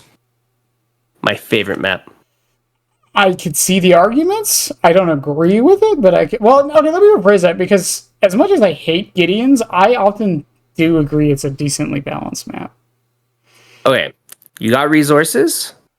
You have to use resources efficiently. Or else, you're out of resources. That's the main concept. It's a great concept. I love it, right? Depends on the killer. Depends on the killer for sure. For Bubba, I think it's the perfectly balanced map, and I love it for that. It takes really good survivors to do really well on it. It takes a really good killer to do really well on it too. A lot of people would think you're crazy if you like that map as Bubba. You're just going to get stunned the whole time. Not if you play it well. You just break every pallet and then they don't have anything. Yeah. Or you could zone them in and, maybe go for a flick. That's how I like to usually play it. I mean, but yeah. It's a map where I think it's more annoying than bad. You think it's annoying than bad? Okay. Yeah. But for me, I think that's a good designed map, and probably the best design, at least for Bubba. I think, of course, if you're playing something like Pig, right, or like Freddy, well, actually, no, I think Pig can actually do well in that. But like if you're playing Freddy, you're probably gonna have a bad time. To me, even on Billy, I never minded it. Yeah, to me, I think, like I said, I think a good map is a map that's it allows the survivors to always have options, but they also have resources that can be depleted. Yeah. And it's why there's I mean, I've said it before, I actually enjoy Eerie. You motherfucker. No. Yeah. I'm And kidding. once again, it's in the background footage. It's just convenient. But I've Yeah, gone on no. record saying this a lot. I actually like Eerie as a killer. Really? It's like my least favorite map on Killer. Really? Or at least for Bubba, for sure. But yeah. Why though?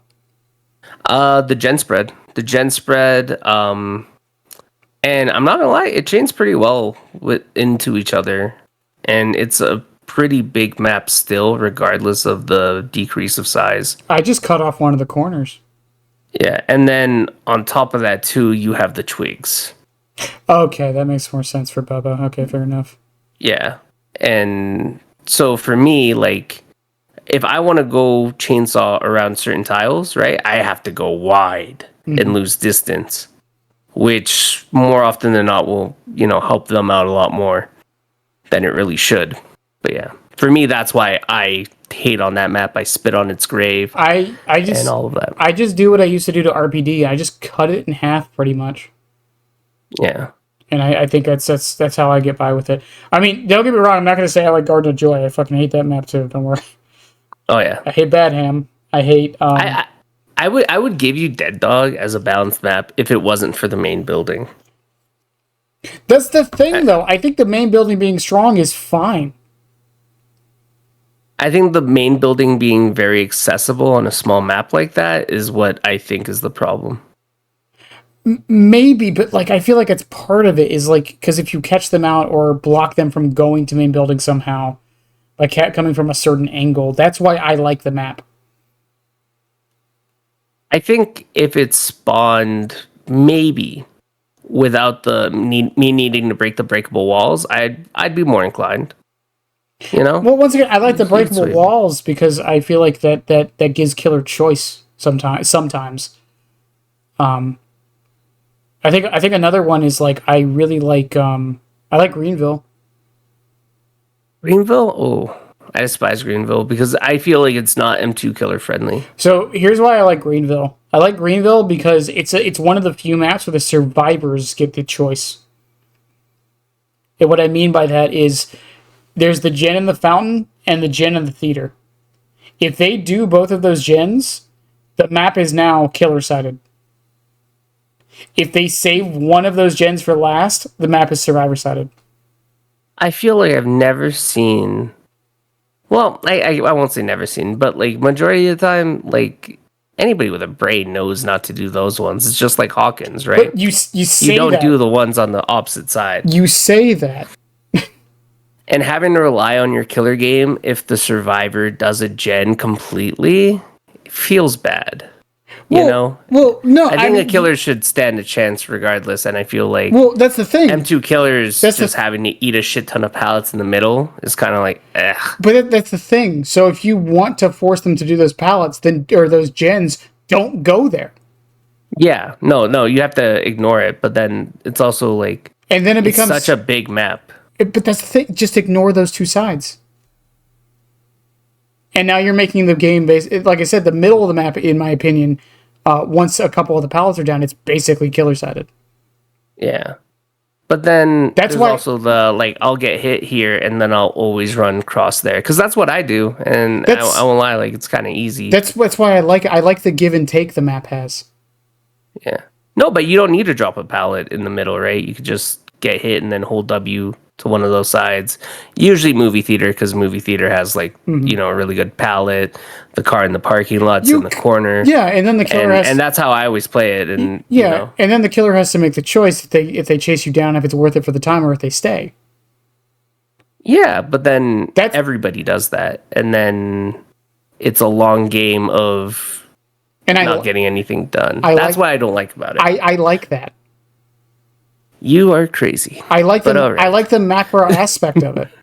Yeah. I like the trying to keep up with everything. Where is everybody? Where is this? What is doing here? Why are they going to the left? Why are they going to the right? Are they going to go to the movie theater? If they are, is the other person prepped already for the reset? Or do they have to come back around from the back? I like that. Yeah. All right. I guess to each their own. Like a lot of people want this game to be faster. I want it to be slower.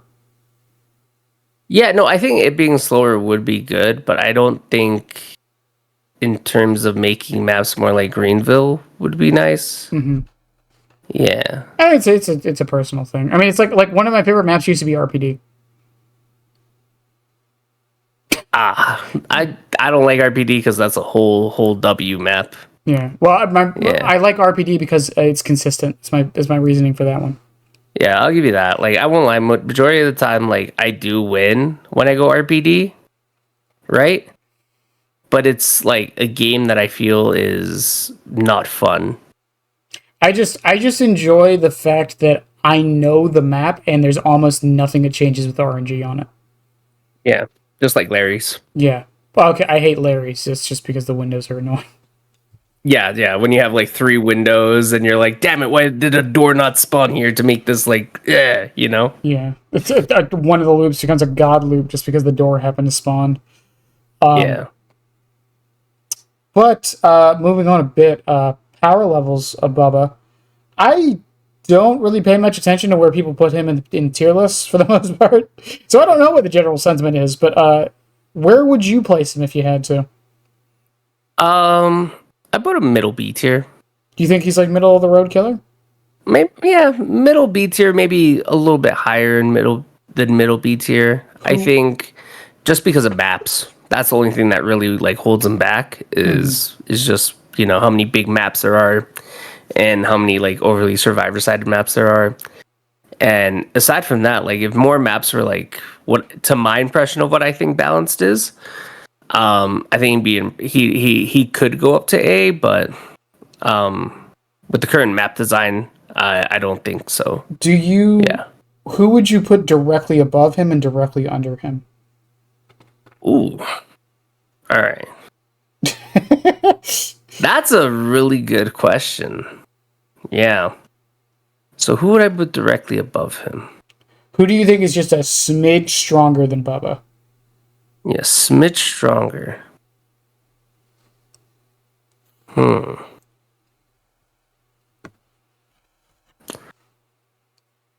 now I'm looking at all the A tier killers. Okay, maybe he's at the top of B. Okay, I'll give him the top of B. All right. And I think somebody who I'd say is a smidge stronger than him.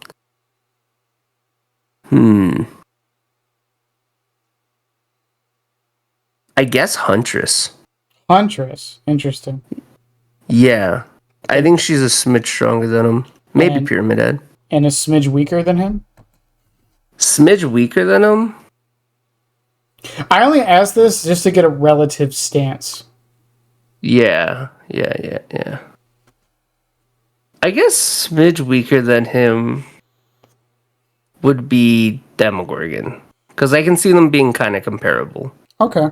With the palette shred. And all he's missing is like the hit. I can see that. Yeah, like I said, I only asked that to get a relative stance because just saying he's B tier is like a nebulous thing. Yeah. What does that mean without any relation to anything else? It's true. Because before I would say he was pretty close to like, I don't know. I want to say Nemesis, but then I don't want to say Nemesis because Nemesis went from like fucking C tier or well B tier, C tier, right? Mm-hmm. And then he just jumped to A tier with how good he is now, right? Do you think people underrate or overrate Bubba when they do tier lists? I think a lot of people overrate him because a lot of people are Bubba haters and think the Insta-down is super strong and don't look at map design, right? And so I see some people overrate him, where some people think he's stronger than Huntress. I've seen that on tier lists. It was a controversial one. But I saw it on an Otofu tier list where he marked Bubba stronger than Huntress. He put Chucky as like the best killer in the game. So, well, in pubs, I could see that, right? He wasn't talking pubs. He was talking comp. He was talking, yeah, true. He was talking comp, but yeah, in pubs, I could see Chucky just being like, you know, he's super forgiving. He's got like a great power for chase. He's got the stealth factor too. He has, but in comp, he has no map presence. Yeah, in comp, he doesn't have map presence at all. whatsoever. I still put Chucky top 10, not top 5. I put Chucky. I put Chucky pretty high in A tier, in my opinion. Yeah, no, I would too. I always say he's top 10, not top 5. What number in 10? It depends on how I'm feeling that day. It's the reason I do that is mostly because a lot of maps mess him up more than people realize. Like I said, he literally, and I don't mean like he can't play bad ham. He literally cannot play those loops if the person knows what they're doing. Yeah, I think he's probably like around top 5 or 7 killers, right? Is that fair? Yeah, I could agree with that. Yeah. I usually put Twins right above him. Twins right above him? Yeah. Yeah, Twins do be a powerhouse. Where do you put unknown to relation of him? To him? I usually put unknown like somewhere in the middle of the pack, so probably like upper B tier. Upper B tier? I think unknown's A tier. So that's why I thought that. I'm thinking like map dependency as well. I feel like unknown's really not map dependent, but like at the same time, I don't know. I just feel like with how unknown's a hard one to gauge because like how do you determine like are we assuming the survivors are good at dodging or bad? I guess comp level, right? So I guess fairly good. Right? So in that case, wouldn't the unknown never miss or never land a shot? No, because he can still like get pretty like good into range, and there's some free shots you can go for. You know, like you can just be like kind of close-ish behind. It's a safe pick. They can't move too far left and too far right if you hit it in a certain way, you know? Yeah. Those are like the safe shots. I think, yeah, but they can usually reveal themselves fast enough because they know the layouts of the maps as well. Yeah, and if he misses just once, like it wastes so much time. Yeah, fair enough. Yeah. Which, that brings in the podcast question. I don't know if you know about this. There's a question I ask on every single podcast to almost every single person. Did they dodge or did you miss? Dodge or miss on what? Anything. What determines it? What's the difference? For unknown? For any, if any killer. If a killer is using something at you, a hunter's hatches, a deathslinger shot, Bubba sweeping you with his chainsaw, that was a little different, but a demo shred, etc. What determines if it's a dodge from the survivor or a miss from the killer? I guess that would be intentional movement, right? Okay. Because there could be like a killer that tried to make a predict, right? Mm-hmm. And that didn't land, right? So if the killer predicts wrong, that's a miss. That's a miss? If survivor has intent movement, that's a dodge. What if it happens at the same time? If it happens at the same time and the survivor dodged at the same time as the killer shot, then that's a dodge, right? Is it? They moved it with intent. There's no answer to this. I'm asking you. I know, but like I feel like I answered it in the way where it's like, you know, if survivor moves with intent to escape, right? The hit, that's always a dodge, right? If they weave left, if they weave right, whatever they do, if they FOV, right? What if that's intent? That's a dodge. If they the running straight, killer shoots trying to make a predict, that's a miss. What if their intent was to run straight to make you think they were going to dodge? That is still a miss. That's a miss, not a dodge, even though the intent was there? If the intent is there, I mean, that's not intentional movement. But it is intentional movement. You're intentionally running straight to mind game them to miss. Yeah, but it's not a dodge because you're not moving left or right. Dodging is making a separate action, isn't it? Like to avoid? Not necessarily. All right. Well, to me, I think it's intentional movement of, you know, trying to get the killer to whiff instead of like, you know, running forward. I think if you run forward, the killer makes a bad predict, right? And you maybe quote unquote read them, right? That's still the killer in their own head missing, right? That's on the killer for missing because they could have gone either way. Yeah.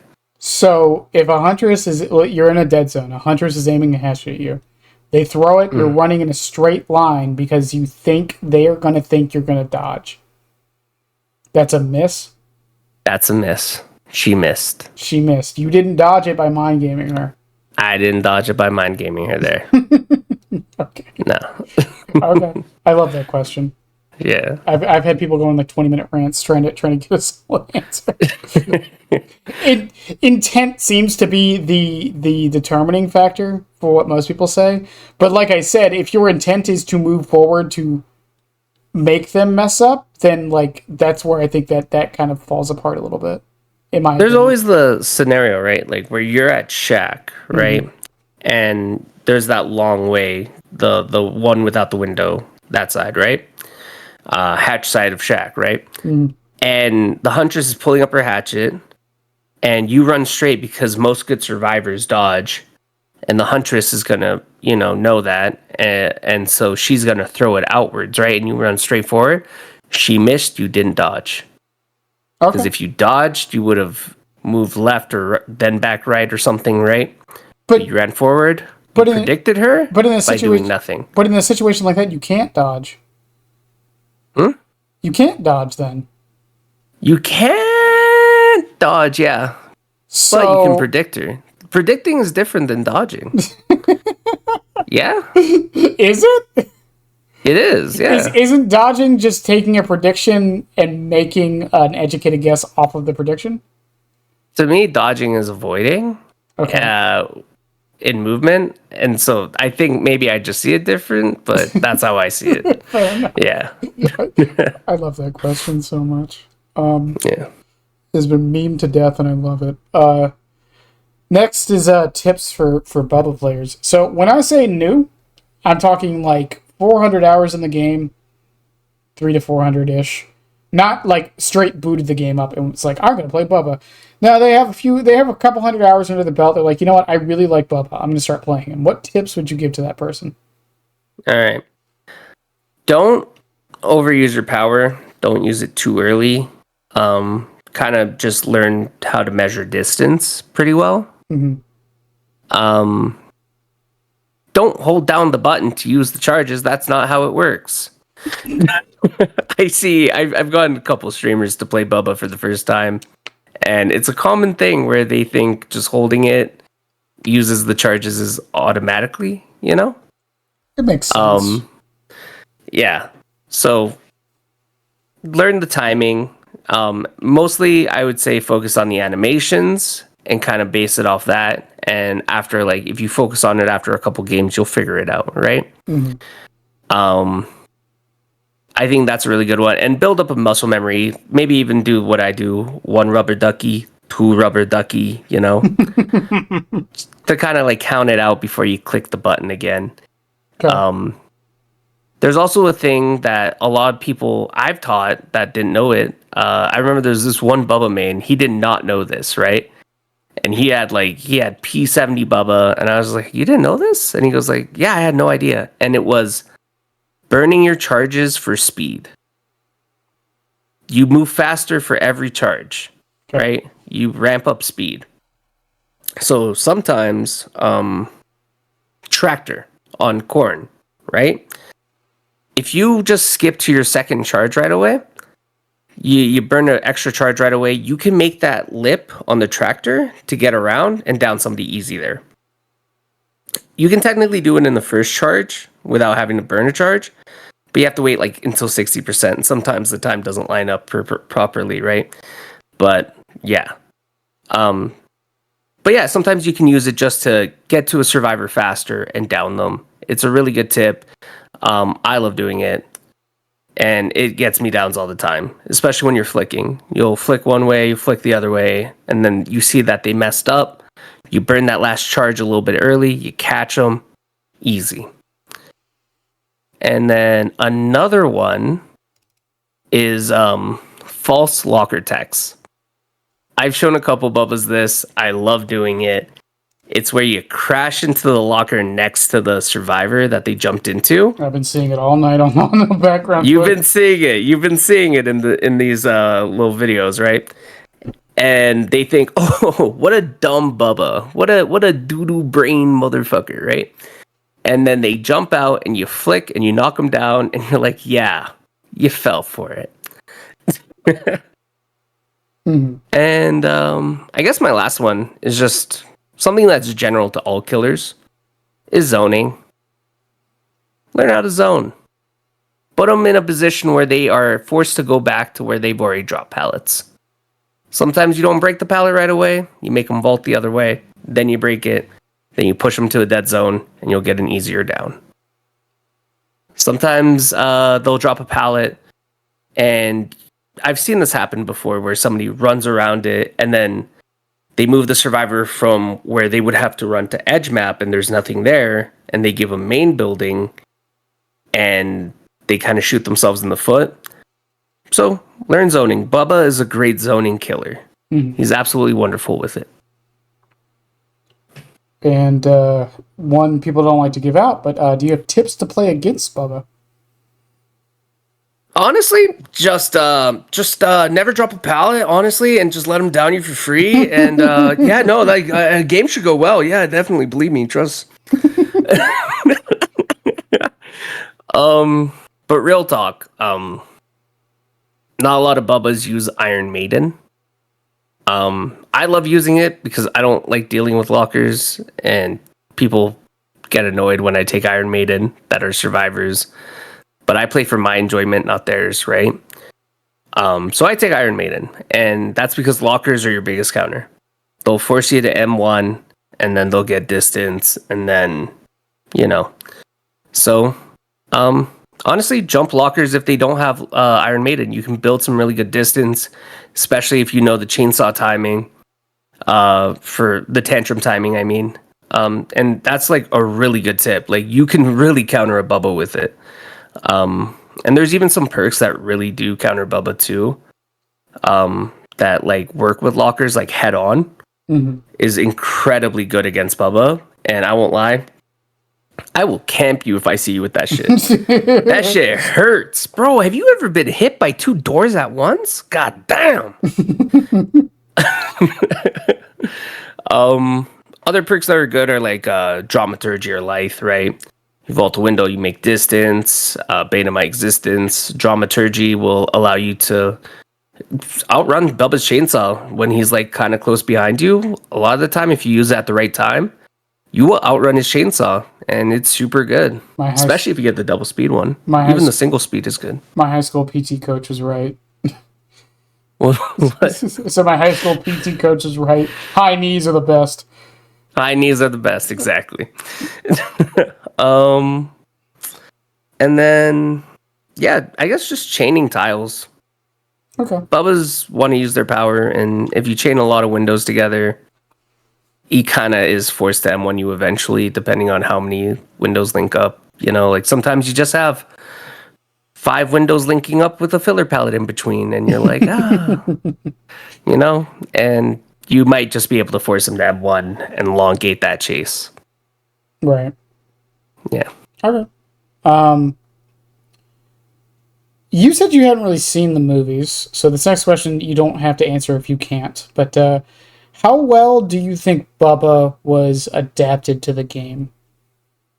I think they made him a little too sexy when they adapted him.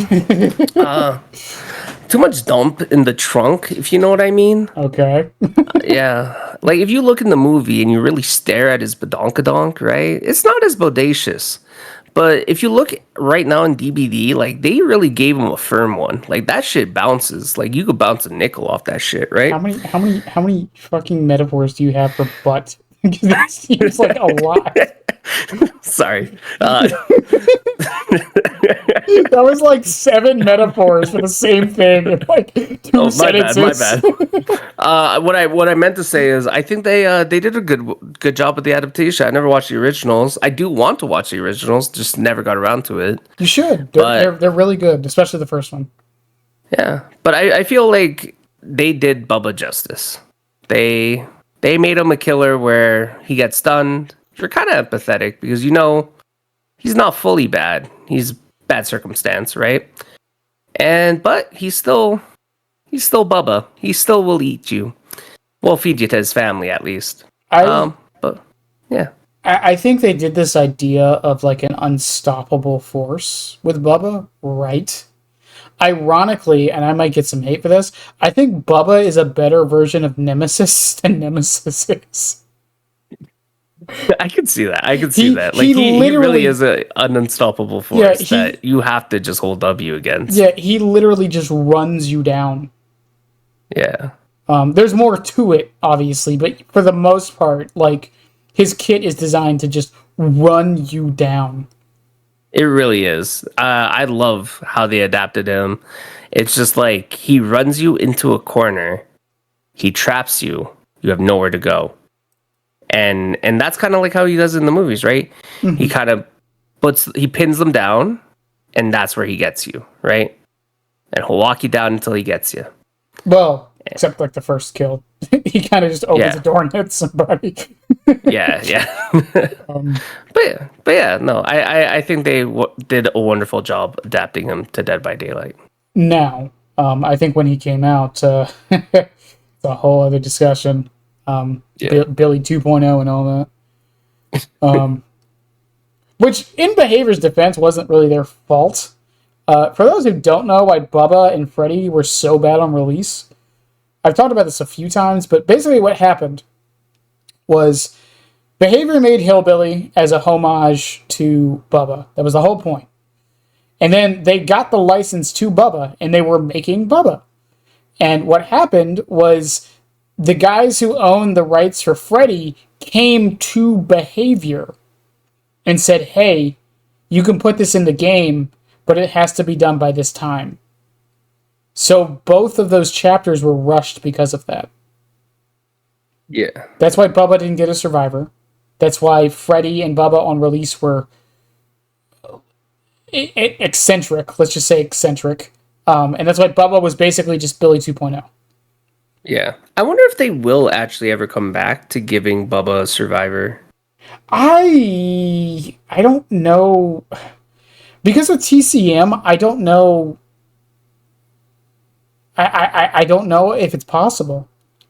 I feel like seeing Bubba get added to Fortnite gives me a lot of hope for the license to get like more cosmetics, maybe even somewhat of like some Rift cosmetics, more so like Ash Williams, not so much like Dracula. I don't think we'll get a Bubba survivor. I think what we'll maybe get is a skin for a survivor that's from the movies.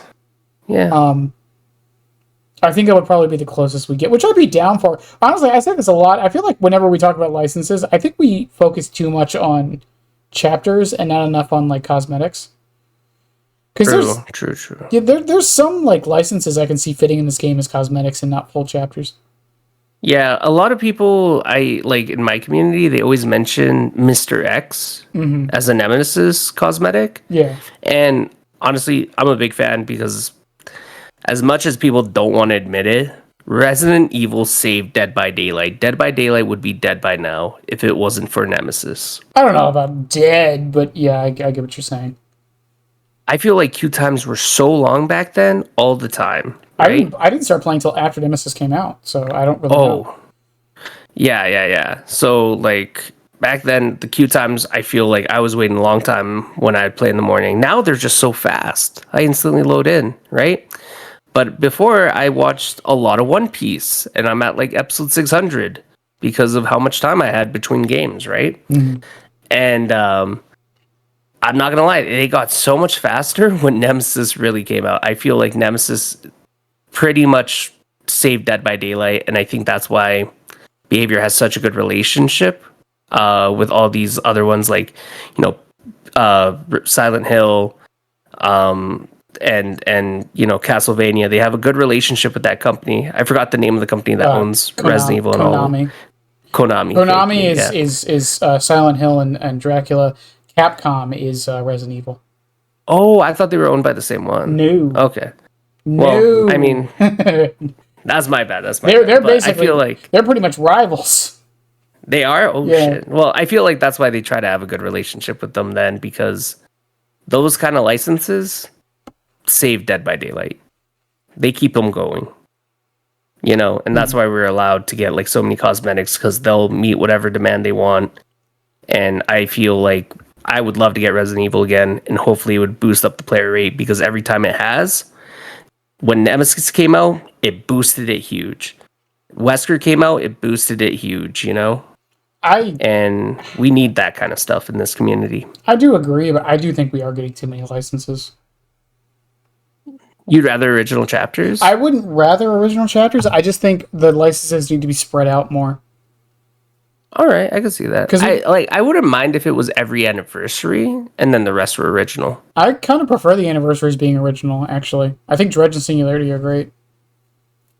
I think Dredge needs more buffs still. I think Dredge is fine in an okay spot. I'm fine with him being where he is, personally. Well, Dredge still suffers from maps. Does he, though? In my opinion. Does he, though? I think he does. I don't think he does. I think people oversell the teleport too much. Yeah. That's the secondary part of his power. I don't know. It's just like when I play Survivor against Dredge, because I don't play Dredge myself because I get motion sick with the teleporting to locker. Mm-hmm. That one motion, I don't know. It goes at a different rate than anything else, really. And it's just weird for me. But yeah. But whenever I face them, it doesn't feel too different. Have you played against a good Dredge? I played against DJ Slushy before. I think he's pretty good. I don't know. Once again, maybe this is just my bias from watching like gaming athletes so much. I mean, I think Dredge is fine. Yeah, I feel like they just got to add more lockers. That's just such a huge thing for him. Every time I get one nowadays, they just want mid-witch. Otherwise, they just get rolled. Or they want Larry's, otherwise they just get rolled. I think the Remnant is powerful enough on its own. Yeah, just the slight anti-loop. I mean... It's not just anti-loop. It has so many functions. Yeah. It's like an M2 fake. Yeah. You're basically in two places at once. Yeah. I don't know. I guess maybe it's because when I do play Survivor, I'm like Swift up majority of the time. Mm-hmm. So I'm on the stronger side of the game, right? I just think Dredge is fine. Once again, the locker teleport, like, it's the secondary part of his power. Yeah. I thought when they buffed him, you'd see more of him, but you really don't. Well, I mean, they did the same thing with Singularity. Singularity? You don't see Singularities? No. Really? Yeah, because I see them all the time. Yeah, even on Nightlight, his pick rate didn't go up at all. Really? Dude, I get them all the time. I get Chucky, Singularities, and Blights. Yeah. That's like my common day. Singularity, his pick rate spiked a little bit after the changes, and then it dropped back down. Really? No, I still been getting them, like, a lot. Like, the past week, I think I faced... He might almost be more than him than Blight. He might be going up with slugging becoming a thing. It might be. Because he's really good at it. He's probably one of, if not the best sluggers in the game. Yeah. I remember I looked at, do you know One Pump Willie? Yeah. Yeah, dude. I seen that guy slug with him. It's insane. Yeah. Singularity is probably one of the best sluggers in the game. Unknown's another really good slugger, too. I think people are sleeping on him being able to do it. Yeah. It's weird though, and the thing with that, with like Dredge, and like I was talking to somebody on Twitter about this today. I think killers being like in B tier is perfectly fine. I think that's you think B tier is the good point of balance. I think it's it's where I think killers should be. Yeah, I think A tier. It's relative though. Yeah. Are we talking like because if every killer ends up being in B tier, then there's still killers in D tier. It just changes around. Yeah. Well, I think every killer should get buffed to A tier. That's my thing. Where every killer should feel like they're A tier, where they're like, but if every killer's forced to be reckoned with. Yeah, but if every killer's in A tier, then no killer is. Yeah, but then that would be the perfect point of balance. But I mean, yeah, to me, like, that's where I think most killers should try to get buffed to be. Is A tier, and that's where I feel like behavior's been trying to do. Like, I feel like Bubba's almost A tier himself, right? Mm-hmm. I feel like they buffed Nemesis to A tier, Singularity to A tier. They've been trying to do that, Like, that's what I see, and I'm like, that's a good idea. Although, I won't lie, Huntress already being A tier, getting buffed to higher A tier. But I guess now, I don't know. It's just weird because I don't see good Huntresses very often anymore. But I do know she's very strong. Can be. Can be. I mean, and that's the thing. That's the problem with tier lists. Is, are we talking potential? Are we talking comp? Are we talking average player base? Are we talking pubs? We talking with perks, with add-ons, without? Yeah, true. Because there's so many defining factors, right? That's why personally I hate tier lists. It's like they you don't have to tell you rate it so specific. Most right? tier lists don't tell you anything. Yeah, I guess if you do like an add-on list tier list, like killers with no add-ons, that's a different story completely. Like you got killers way down there, you got some killers way up there, right? You have certain killers that usually are way up, be like middle ground, right? And the thing is, I don't like doing no add-ons personally because how many matches do you go into where killer doesn't bring add-ons? Fucking none. Exactly. So why don't we take those into account on tier lists again? Yeah, I guess you have to really go like, okay, killers with only their best add-ons, right? But you can't even do that because people don't do that every match. Yeah, because then like, and also you'd have to define like some add-ons are very close, right? Where it's just like, okay, well this combo is very good and this combo is also very good. And it depends on playstyle. Yeah, and then most people will say, well, it's because of Myers and Tombstone. It's like, okay, then why don't we just not talk about Myers in the tier list then because of that? Yeah. It's a very tricky thing. I guess you just have to go over like... And maps are another thing. A lot of people don't take maps into account. I've heard people say it when they do tier lists. Yeah. Because like whenever I talk about like the difference between Chucky and Spirit, one of my main things with it is Spirit has more maps that she's good on than Chucky does. I guess that's why Otofu did his for comp, right? Where you get a specific map. Most killers bring specific add-ons and builds, right? Yeah, but the problem with the comp one is that... And it's top-tier play. Yeah, but the problem with the comp one is it's just that. It's top-tier play. It's the 1%.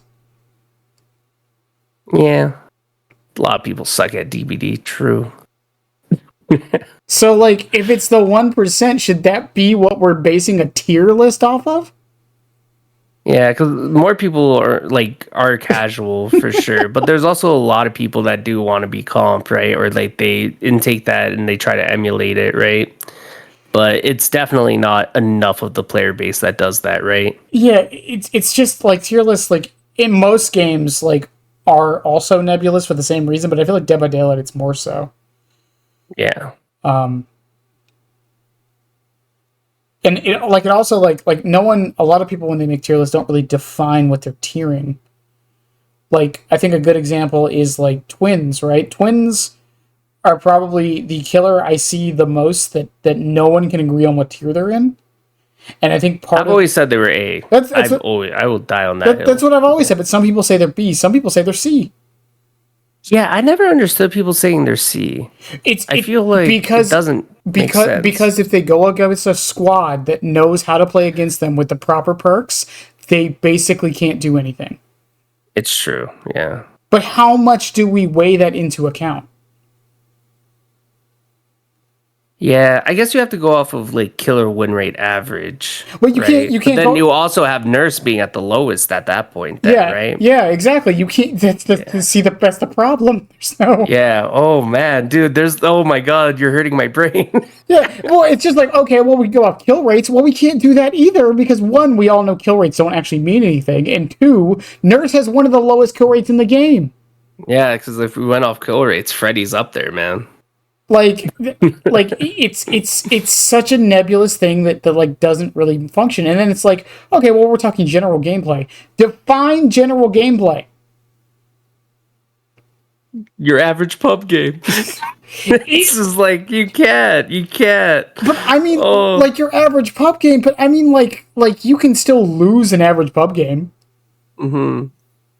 Like it happens all the time. Like if you mess up even once, and is it the killer's ability to how many times they can mess up? Well, in theory, the killer shouldn't mess up if we're doing it in a tier list. Yeah, but then you have to go off of top comp, right? You just have to do top comp for every single tier list. Yeah, but you can't do that because it's the 1%. You see? Yeah, but that's the only one you would be able to base it off of, right? You see That's the the problem? only thing that you could is top comp, and that's it. You But that wouldn't be able doesn't to mean base it off anything else. But that doesn't mean anything to 90% of the player base. Mm-hmm. You see the problem?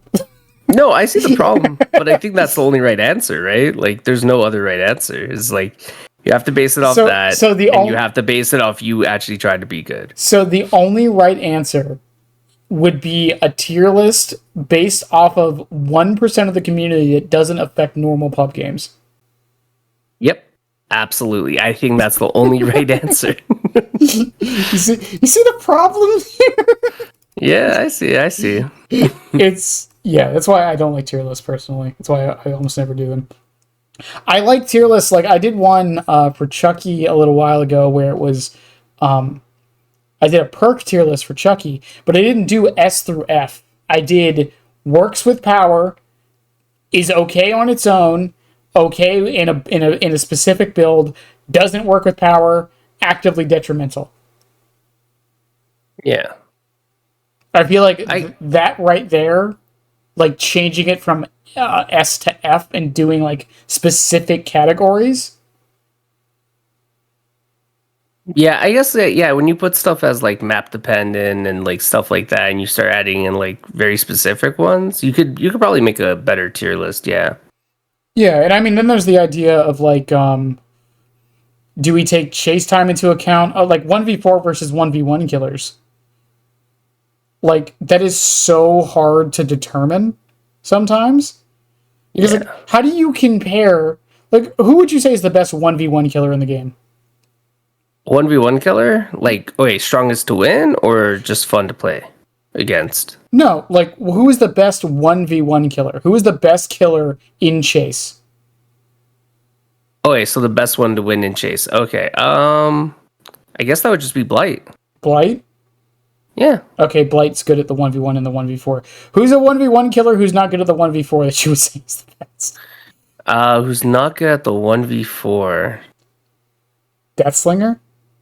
Yeah, Deathslinger's good at the 1v1, but yeah, he does struggle with that issue where no matter how well you do in your chases and how short they are, it's never going to be enough to like, well, it's not never going to be enough, but it's usually not going to be enough to win the 1v4 if you're just winning your chases.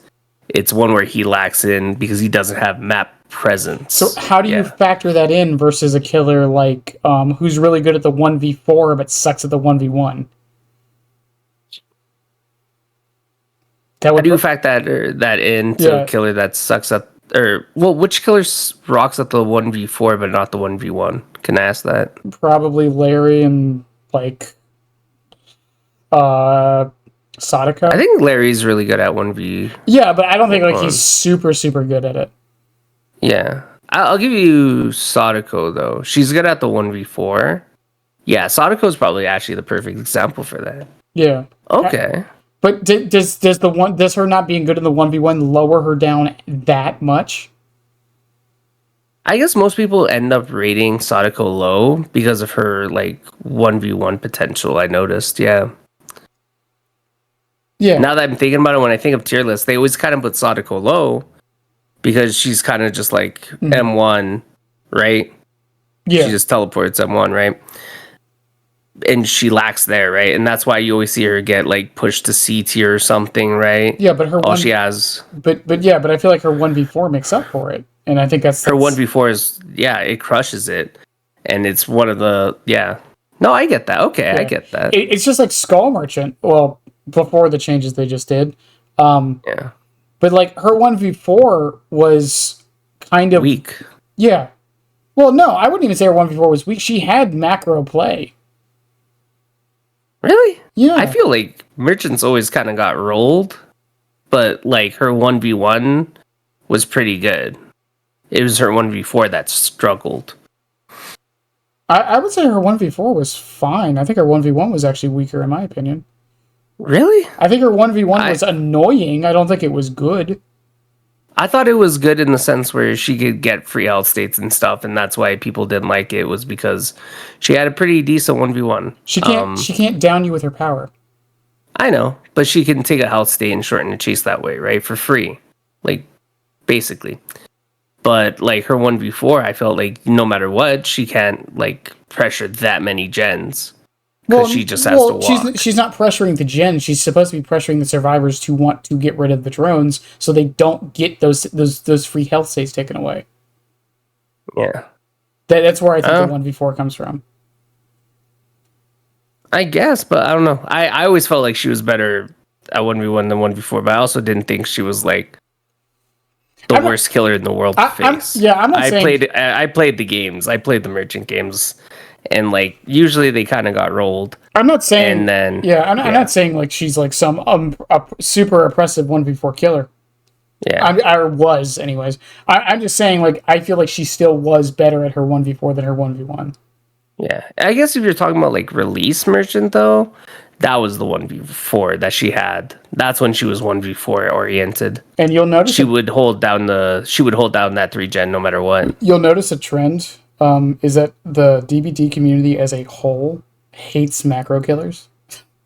Yeah, hates 1v4 killers. I hate Zodico. No, I hate Zodico, man. I'll tell you that. Here's my question, though, and I've always asked is, why do people hate macro killers?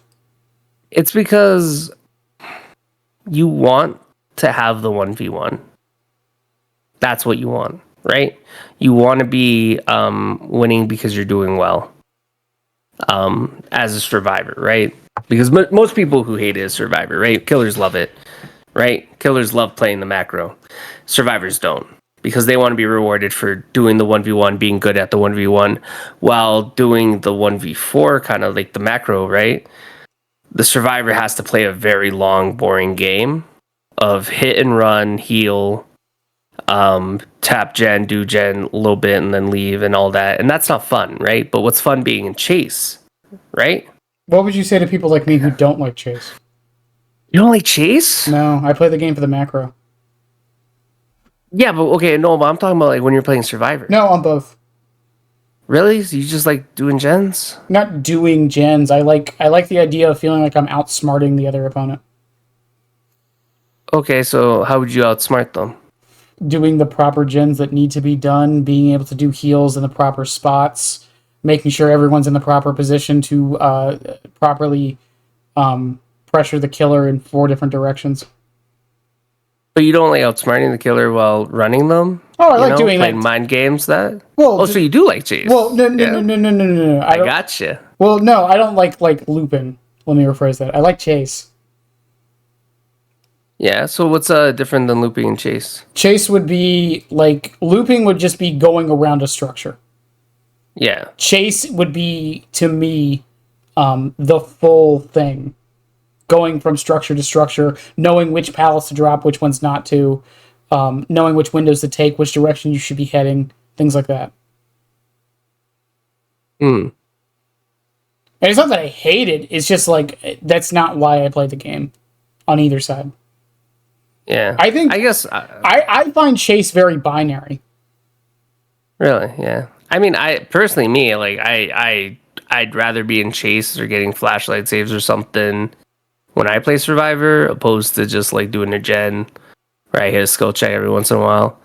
But I also don't care which gen I'm doing because, like, that's what I'm saying. To be fair, you don't have to worry about like. To be fair, like 3 gens don't really do much, right? The only killer I ever felt like I couldn't break a 3-gen against was Merchant.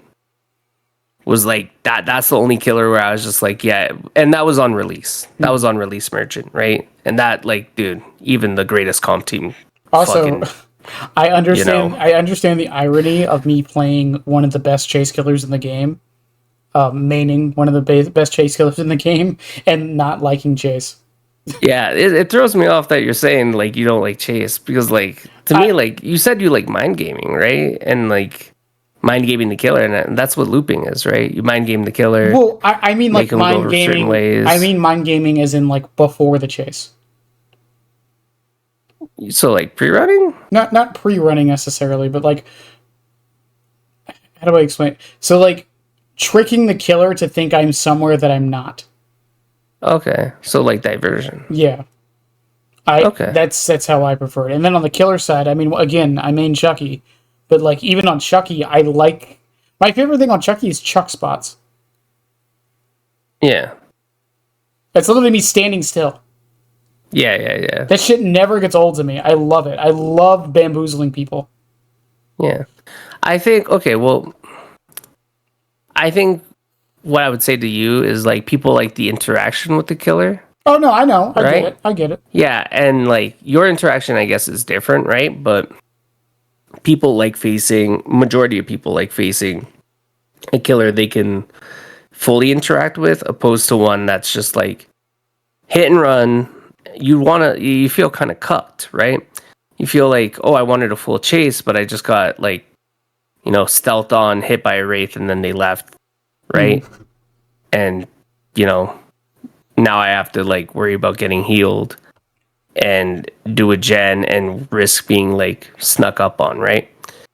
And that isn't as fun as like, oh yeah, the killer's like they hit me and they're still chasing me, and now I got to run this structure and mind game them at this tile, and that's the fun part for them, right? But I guess you have a different enjoyment. But I think majority of people, they like the one-on-one interaction with the killer, and that's why most of the player base does not like 1v4 killers and prefers 1v1 killers. Which is understandable, and I get it. I just wish the hate wasn't as much. Yeah. It's because they find it so unbearably boring to not be like but boring interact with that much. But boring is subjective. Yeah. And that's the problem. I mean, what's to you not boring is boring to other people, though, exactly. Right? I mean, masochists exist. Yeah. I mean, I think you're an odd individual, like an Iria Crow, saying like, I don't like looping. Fuck that. You're to each their own. I still do it. I still loop. I just, bro, it's not like I never do it, but like, no, I'm just saying, like, that's not where I get my enjoyment from the game. I still do it because I have to, obviously, but like, I get my enjoyment from feeling like I outsmarted my opponent in the macro game. Yeah. That's where I get my enjoyment from. Or in like little bamboozle moments, like I said, like with Chuck spots. Yeah. If I didn't love the franchise, I would probably be maining Singularity. Honestly, I really like Chucky on release. I was gonna P100 him, but you know what? I'm not the biggest fan of the changes they made. I really miss the 180s. I know he's really strong now, right? But I like the 180 like skill expression he had before, where it was like you could do some crazy stuff. I know you can still do some pretty crazy stuff with S cancels. I think you can still do S cancels, right? You can't do cancels anymore. You can't do cancels anymore? No, they got rid of that when the scamper got removed. Yeah, see, and now they took out that. See, I would have mained Chucky if it wasn't for that. See, I hear that a lot, and here's the thing with both of those: the 180 was too good. It was too good, but it was so fun. Yeah, but it was too good. Especially when you could S cancel and do like, that was so beautiful. Scancels, while I will agree were fun, were really, really almost completely useless. Yeah, but they were for clips, right? Like same with like a lot of things, like Wesker hug techs and like Blight hug techs.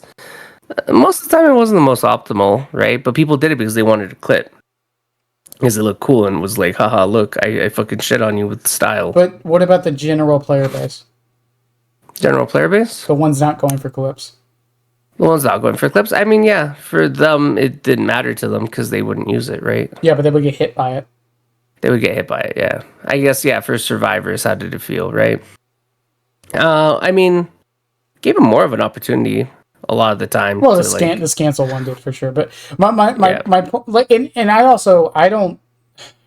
always hold that I don't want exploits in the game. I would rather, like, for the scancel example, I've always said, like, I don't want it back unless it's actually a mechanic. Okay. I said the same thing. I say the same thing about Wesker. I said the same thing about hug techs with Blight. I don't care that they got rid of it, but if they wanted to keep it and people want it in the game, make it an actual mechanic. Yeah. Make it an add-on. I don't care if that's how you have to do it. Make it an add-on. Make it be in some way, shape, or form intentional. I guess the thing is like, It's fun because it was like a weird bug that you'd have to do. So That was kind of hard to do, but it was super cool if you could pull it off. well, hard. And I feel like if they made it so like, oh, this is just an easy like button to press, then it'd be like less special because it wouldn't be as impressive, right? Well, so there's my counter to both of those. One, hard is nebulous. It depends on the person. And two, is the whole like if it was intentional, then it doesn't feel as special. So it's only special because it's not intended. You don't see the problem with that? Yeah. No, I see the problem with that. Like, But if Wesker just had like no collision on cars, right? Wesker's, it would feel like bad. Right? Wesker's the one I always bring up because people are like, if they fix Wesker's all of Wesker's techs, like 50% of his player base would like drop off the face of the planet. It's like kind of true. Yeah, but if the only reason you're playing a killer, and I love Wesker mains, I have many friends who are Wesker mains, but if the only reason you're playing a killer is because of the unintentional stuff, regardless of the power, I feel like you're playing the killer for the wrong reasons. Yeah, but what are the right reasons? The general use of the power? The general use of the power?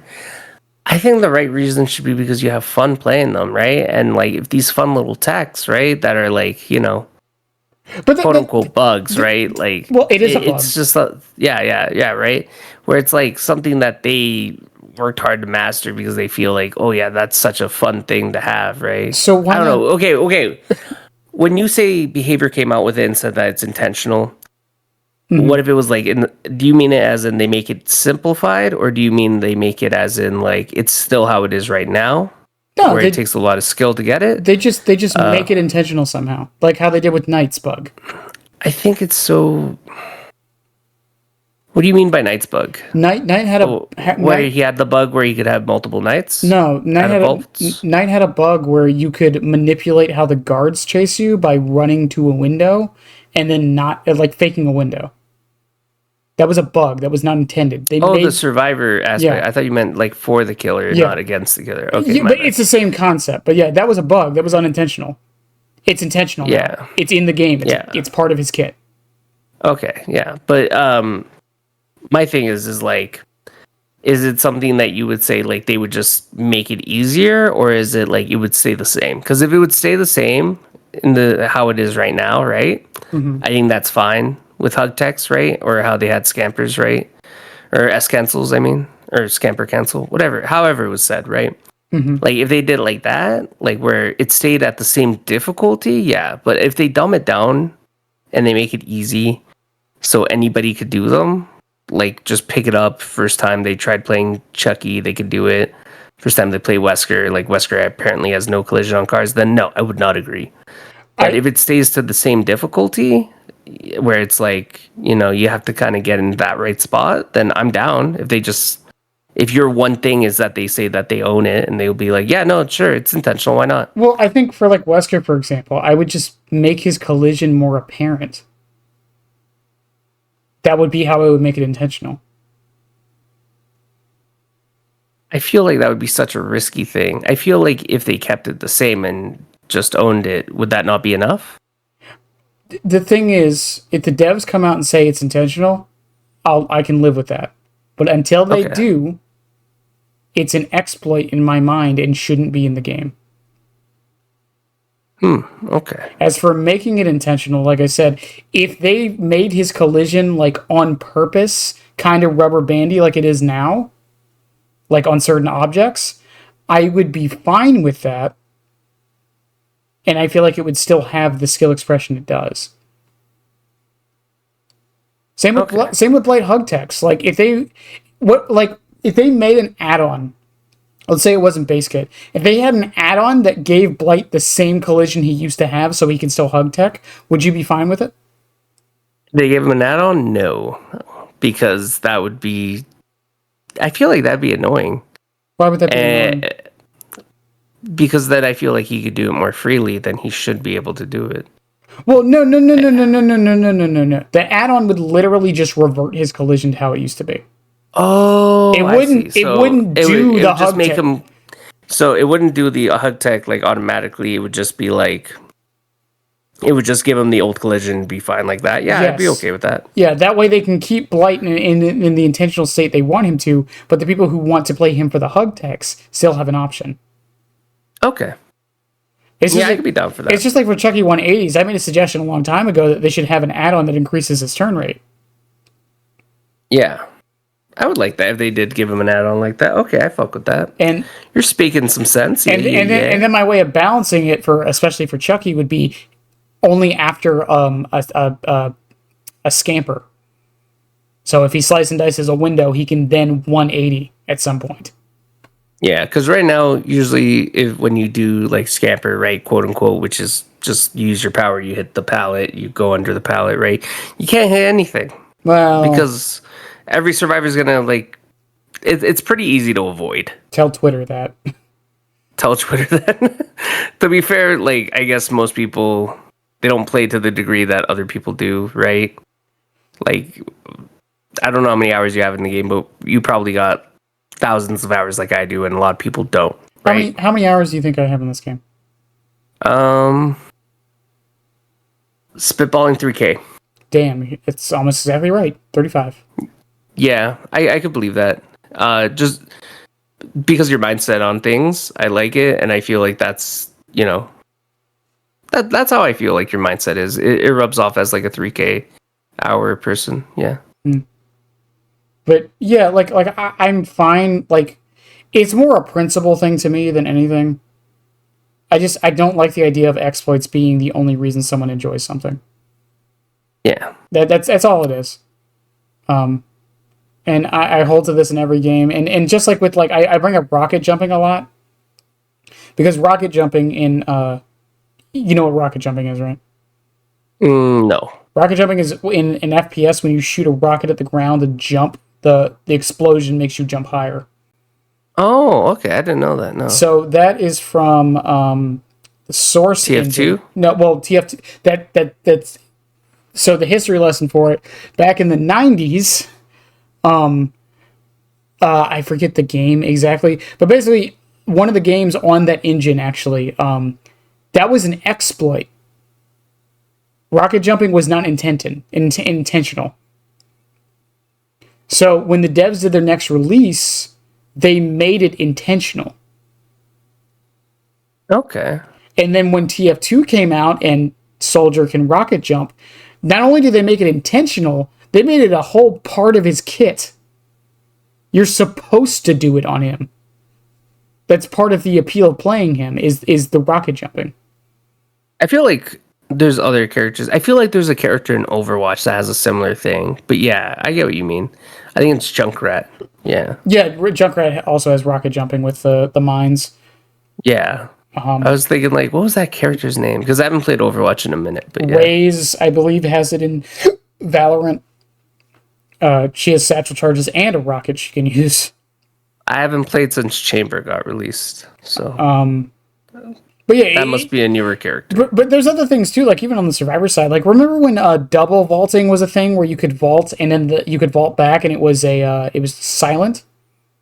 Oh, okay. I thought you meant fake the reverse vault. That's what I thought you were talking about for a second. Yeah. Well, I miss reverse vaulting where you would like fake the vault and you would vault, but it would put you on the same side still. Yeah. But like they made that a perk. Well, no, my thing's different. But well, yeah. For mine though, they made that up. No. Like they made it a perk. Yeah. It's cut loose. A perk no one remembers exists, but because it's not very good. It's there, but the point is they made it intentional. Yeah. Like I'm fine with it if it's intentional. I feel like if it's an exploit, and someone's gonna come in and say CJ techs are technically exploits. That's not really an exploits necessarily. No, that's a forced animation that like you kind of trick them into going into. Yeah, it's perfectly avoidable. Like that's not avoidability to me doesn't. An exploit is like when you break the game code in some way to make something happen. Yeah, I guess, but like it's not breaking the game code. It's just forced animation. The a timing priority thing. Yeah, and the simple solution to fixing that, by the way, would just make it so pick up and break have two different options. Anyways, but I don't want them to fix that. No, so I don't. Ideas. I don't think it needs to. I'm just saying.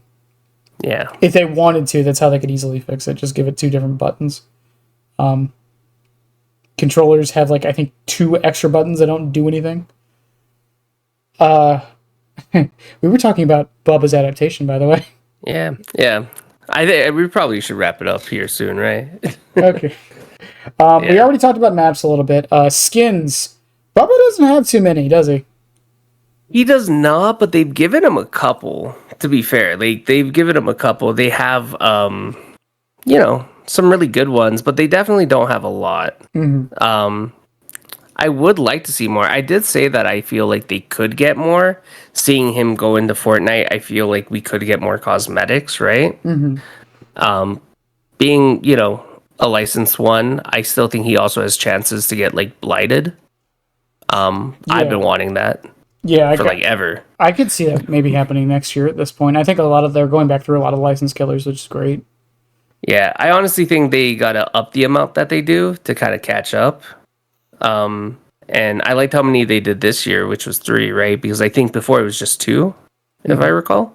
I think last year it was Xeno and someone else. I don't remember. Xeno and Sadako. And then I guess Yoichi on Survivor End too, right? Which, but I feel like, maybe we start doing 4,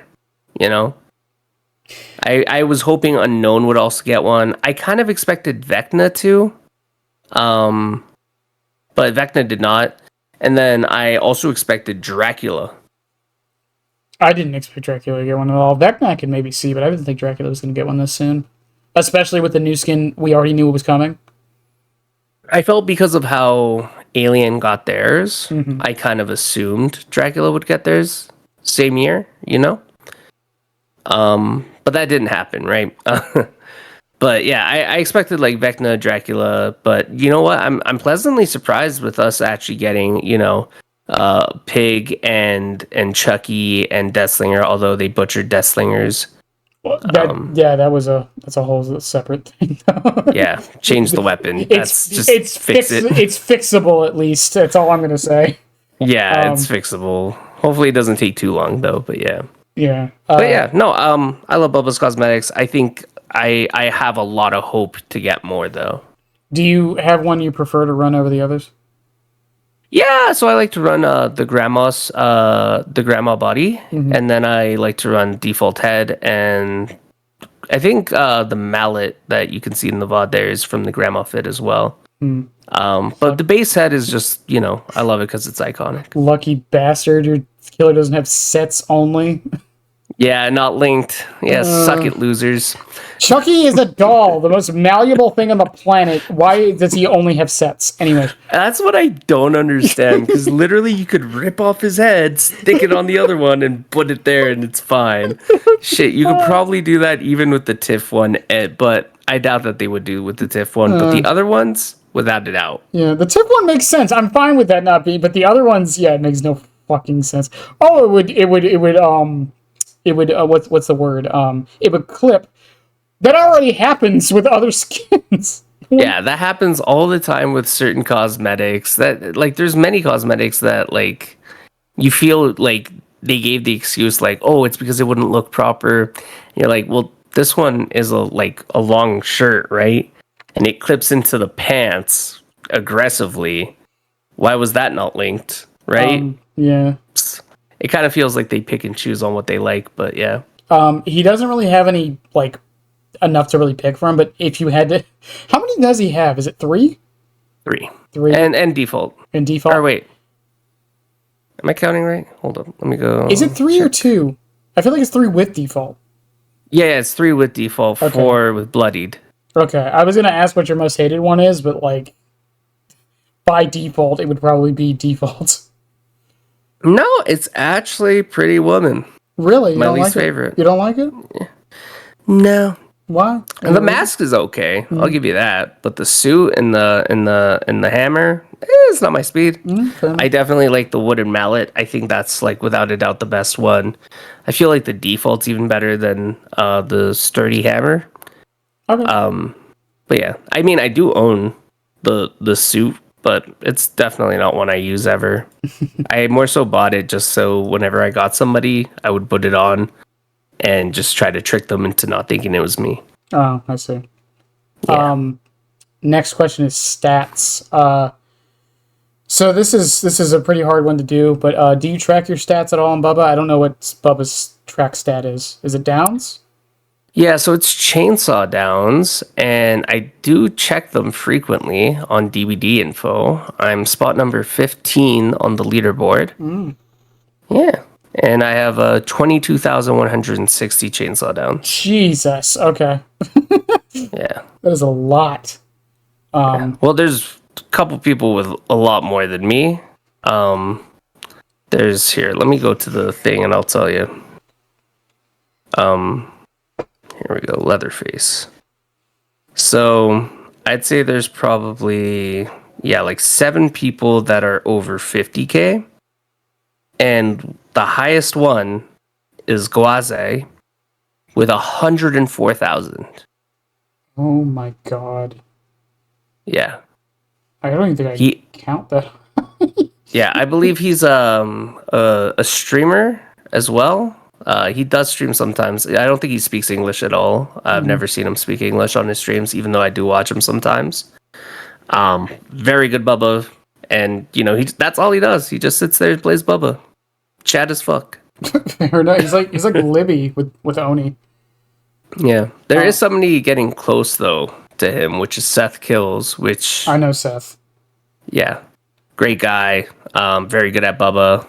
I almost expected you to reach out to him. I'm gonna let you know a secret. That's who I went to first. Yes, valid. He said he did not want to do it, so I respected his wishes.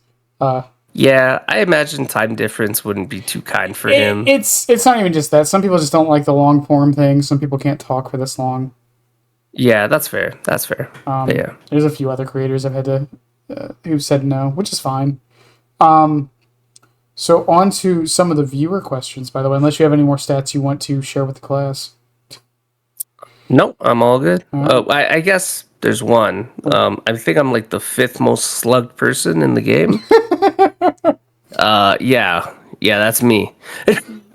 There's a recovered from dying state. I'm like number 5 there. Stat that's tracked. Yeah. What the fuck? I used to be 3rd though. I used to be 3rd. I'll tell you that. I made it to 2nd for a little bit. Yeah, most of the people above me I actually know and friends with, so. That's great. I love that that's tracked. I love that so much. Right. When people complain about slugging to me, I tell them, bro, you have not been slugged more than me, because I know the other people that have been. All right, so from Twitter, Paul Velter asks, going straight for the heart, but do you think that people loving playing versus Bubba, do you think that people love playing versus Bubba truthfully, or just instead love making an inexperienced Bubba look bad? Do you think if a high-skilled Bubba players were more common, that the sentiment would stay the same or become worse? I'm going to tell you the biggest lie is that people love facing Bubba. They do not. Especially a good Bubba. They fucking hate it. Because what they like to do is face a baby Bubba. And I think Naya, my friend Naya, has always said this. And she's a Bubba hater, mind you. Mm-hmm. But I'm a Bubba lover, But she's not wrong.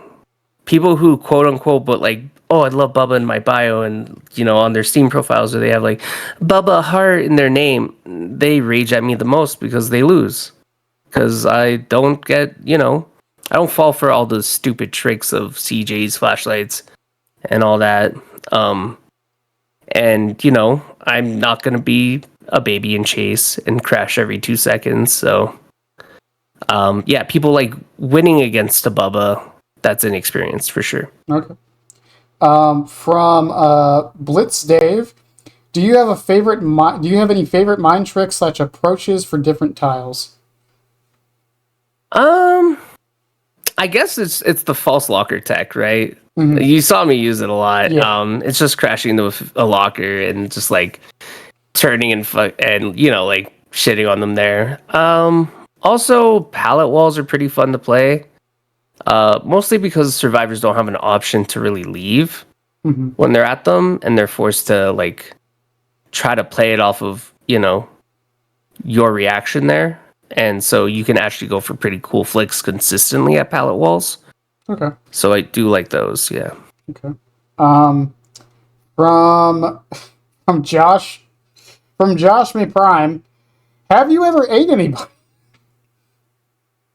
Yeah, like 8 people. No, I'm kidding.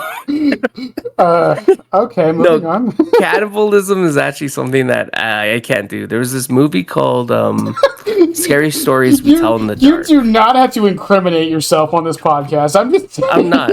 I'm not. There's a movie called Scary Stories to watch, or Scary Stories in the Dark, or whatever. I forgot what it was called. Yeah, I know what you're talking about. You know the one, right? Yeah. And there's that scene where she's cooking in the kitchen and she grabs grabs her food, and she there's a toe, and she pulls it out of her mouth. I almost gagged and walked out of the movie theater because I cannot do that. That is so disgusting to me. That is the most grotesque thing I think I could ever see. I think I don't know if it's from I don't know what it is. The idea of drinking something or eating something and something that's not part of it being in it terrifies me so much. Yeah. I don't know why. Yeah. I can get that because it's not what is expected, right? Yeah. I think it's like eating an apple and it tastes like meat. Like that'd be so off-putting. There was I used to drink a lot, and I refused to drink tequila because I was always scared I would swallow a worm. Because that's the thing they put in tequila bottles. Yeah. Anyways, from B Diddy, do you think Bubba's power would be more unique if he wasn't rushed, such as having the family members of the TCM incorporated somehow? So, do you think if behavior didn't have to rush him and then quote fix him, do you think his power would be different? No, I think they would have landed on about the same result. If I'm being real, I would agree, because now they've had way more than enough time, Yeah. And if they really wanted to have changed it, I feel like they would have. Mm-hmm. Yeah. From Noob King 3000, if Bubba got an add-on like Speed Limiter, how powerful do you think it would be? He does have an add-on like Speed Limiter. It's called Speed Limiter, and it's very weak in my opinion. It's actually my least favorite add-on. What does it do again? Essentially, it's just you have to hit a survivor twice to down them. Oh, yeah. Yeah. From Zarkov, why Bubba over Billy? Why Bubba over Billy? It was funny because I do have both P100. To be honest, Billy was in a really bad state for a long time and felt way less fun to play than Bubba. Mm-hmm.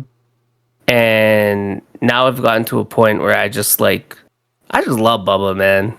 And he's still my favorite to face and to play as. So to me, it's just, it's become home now. Okay. I do still have a heart for Billy. Don't mind me, right?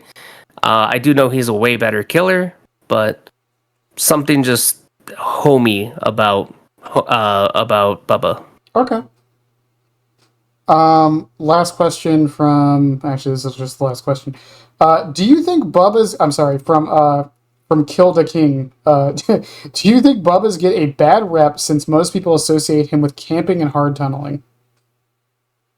I think, there's a lot of Bubba haters out there. I think Bubba is one of the most hated killers in DBD. Mm-hmm. From the Insta down, from the racism of the survivor masks back when, mm-hmm. From camping being a huge issue. I don't think tunneling was ever one of the reasons people hated Bubba, right? But to slugging right now, he's a really good slugging killer. I feel like Bubba's always been in like a spot where I think a lot of people hate him, and people only like the few people that do love him only like baby Bubbas. So I think he's just one of the most hated killers. Okay, fair enough. And someone from chat asks, Killer Streak actually asks, do you have a dream add-on? Dream add-on. If you could make an add-on for Bubba. Well, I guess we kind of talked about it, right? A little bit. With a carburetor kind of being more similar to Billy's, right? Where it's like you can basically start sawing sooner, right? Mm-hmm. And something like that I feel would be amazingly fun, you know?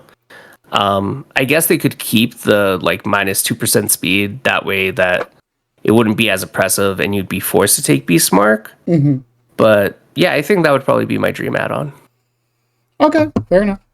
Well, that's all the viewer questions and such. Do you have anything else you want to add before we start wrapping this up?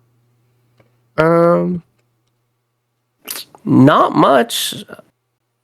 No, I think we covered a lot, man. I think we did pretty good here. We did. Yeah. Before we do wrap this up, I want to congratulate you on being the final killer in this long, almost year-long journey of getting a main of every killer to talk to me for 2 hours. I didn't think I could do it, but I fucking did it. Honestly, I'm honored. I really am, and I'm happy Bleak recommended me, and you reached out. Yeah. A lot of this behind the scenes talk a little bit. It started with gummy peach rings, and then it kind of snowballed from there. And now, not to toot my own horn, but now that I have connections, I can basically get anyone I want. It's just nice that I have friends in the community now to a point to where I can just be like, hey, I need a Bubba main, and they're like, oh, here's a guy.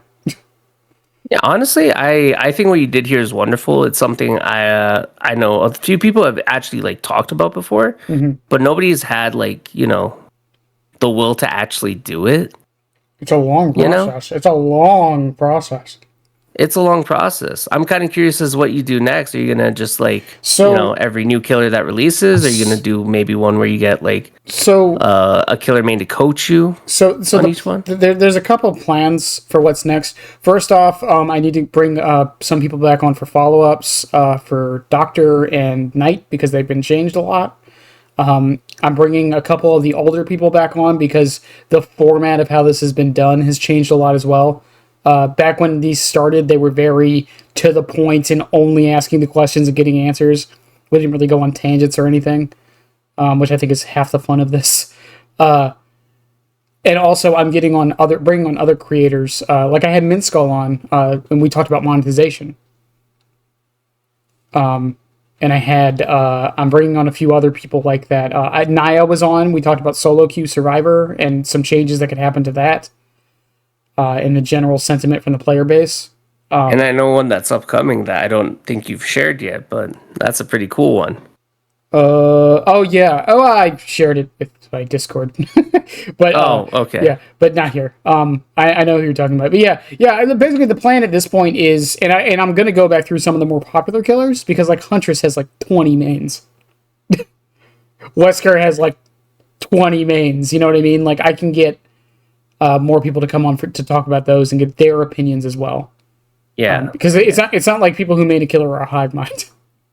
Yeah, that's absolutely true. Different people have different opinions. Like me and Seth for opinions, right? Mm-hmm. He loves Larry's. I despise Larry's. Exactly. I love Gideon's. Yeah. He's not a big fan of Gideon's. You know. Yeah, so it would be nice to do that. I don't know fully where this is going or how long I'm going to keep it up, but for what it is now, I have plans at least for the next few months. I'm happy to hear that, and I can't wait to watch this when it goes live. I'll let you know. We'll talk about it once the recording's over. But yeah, if you could tell people where they can find you one last time before I send them off.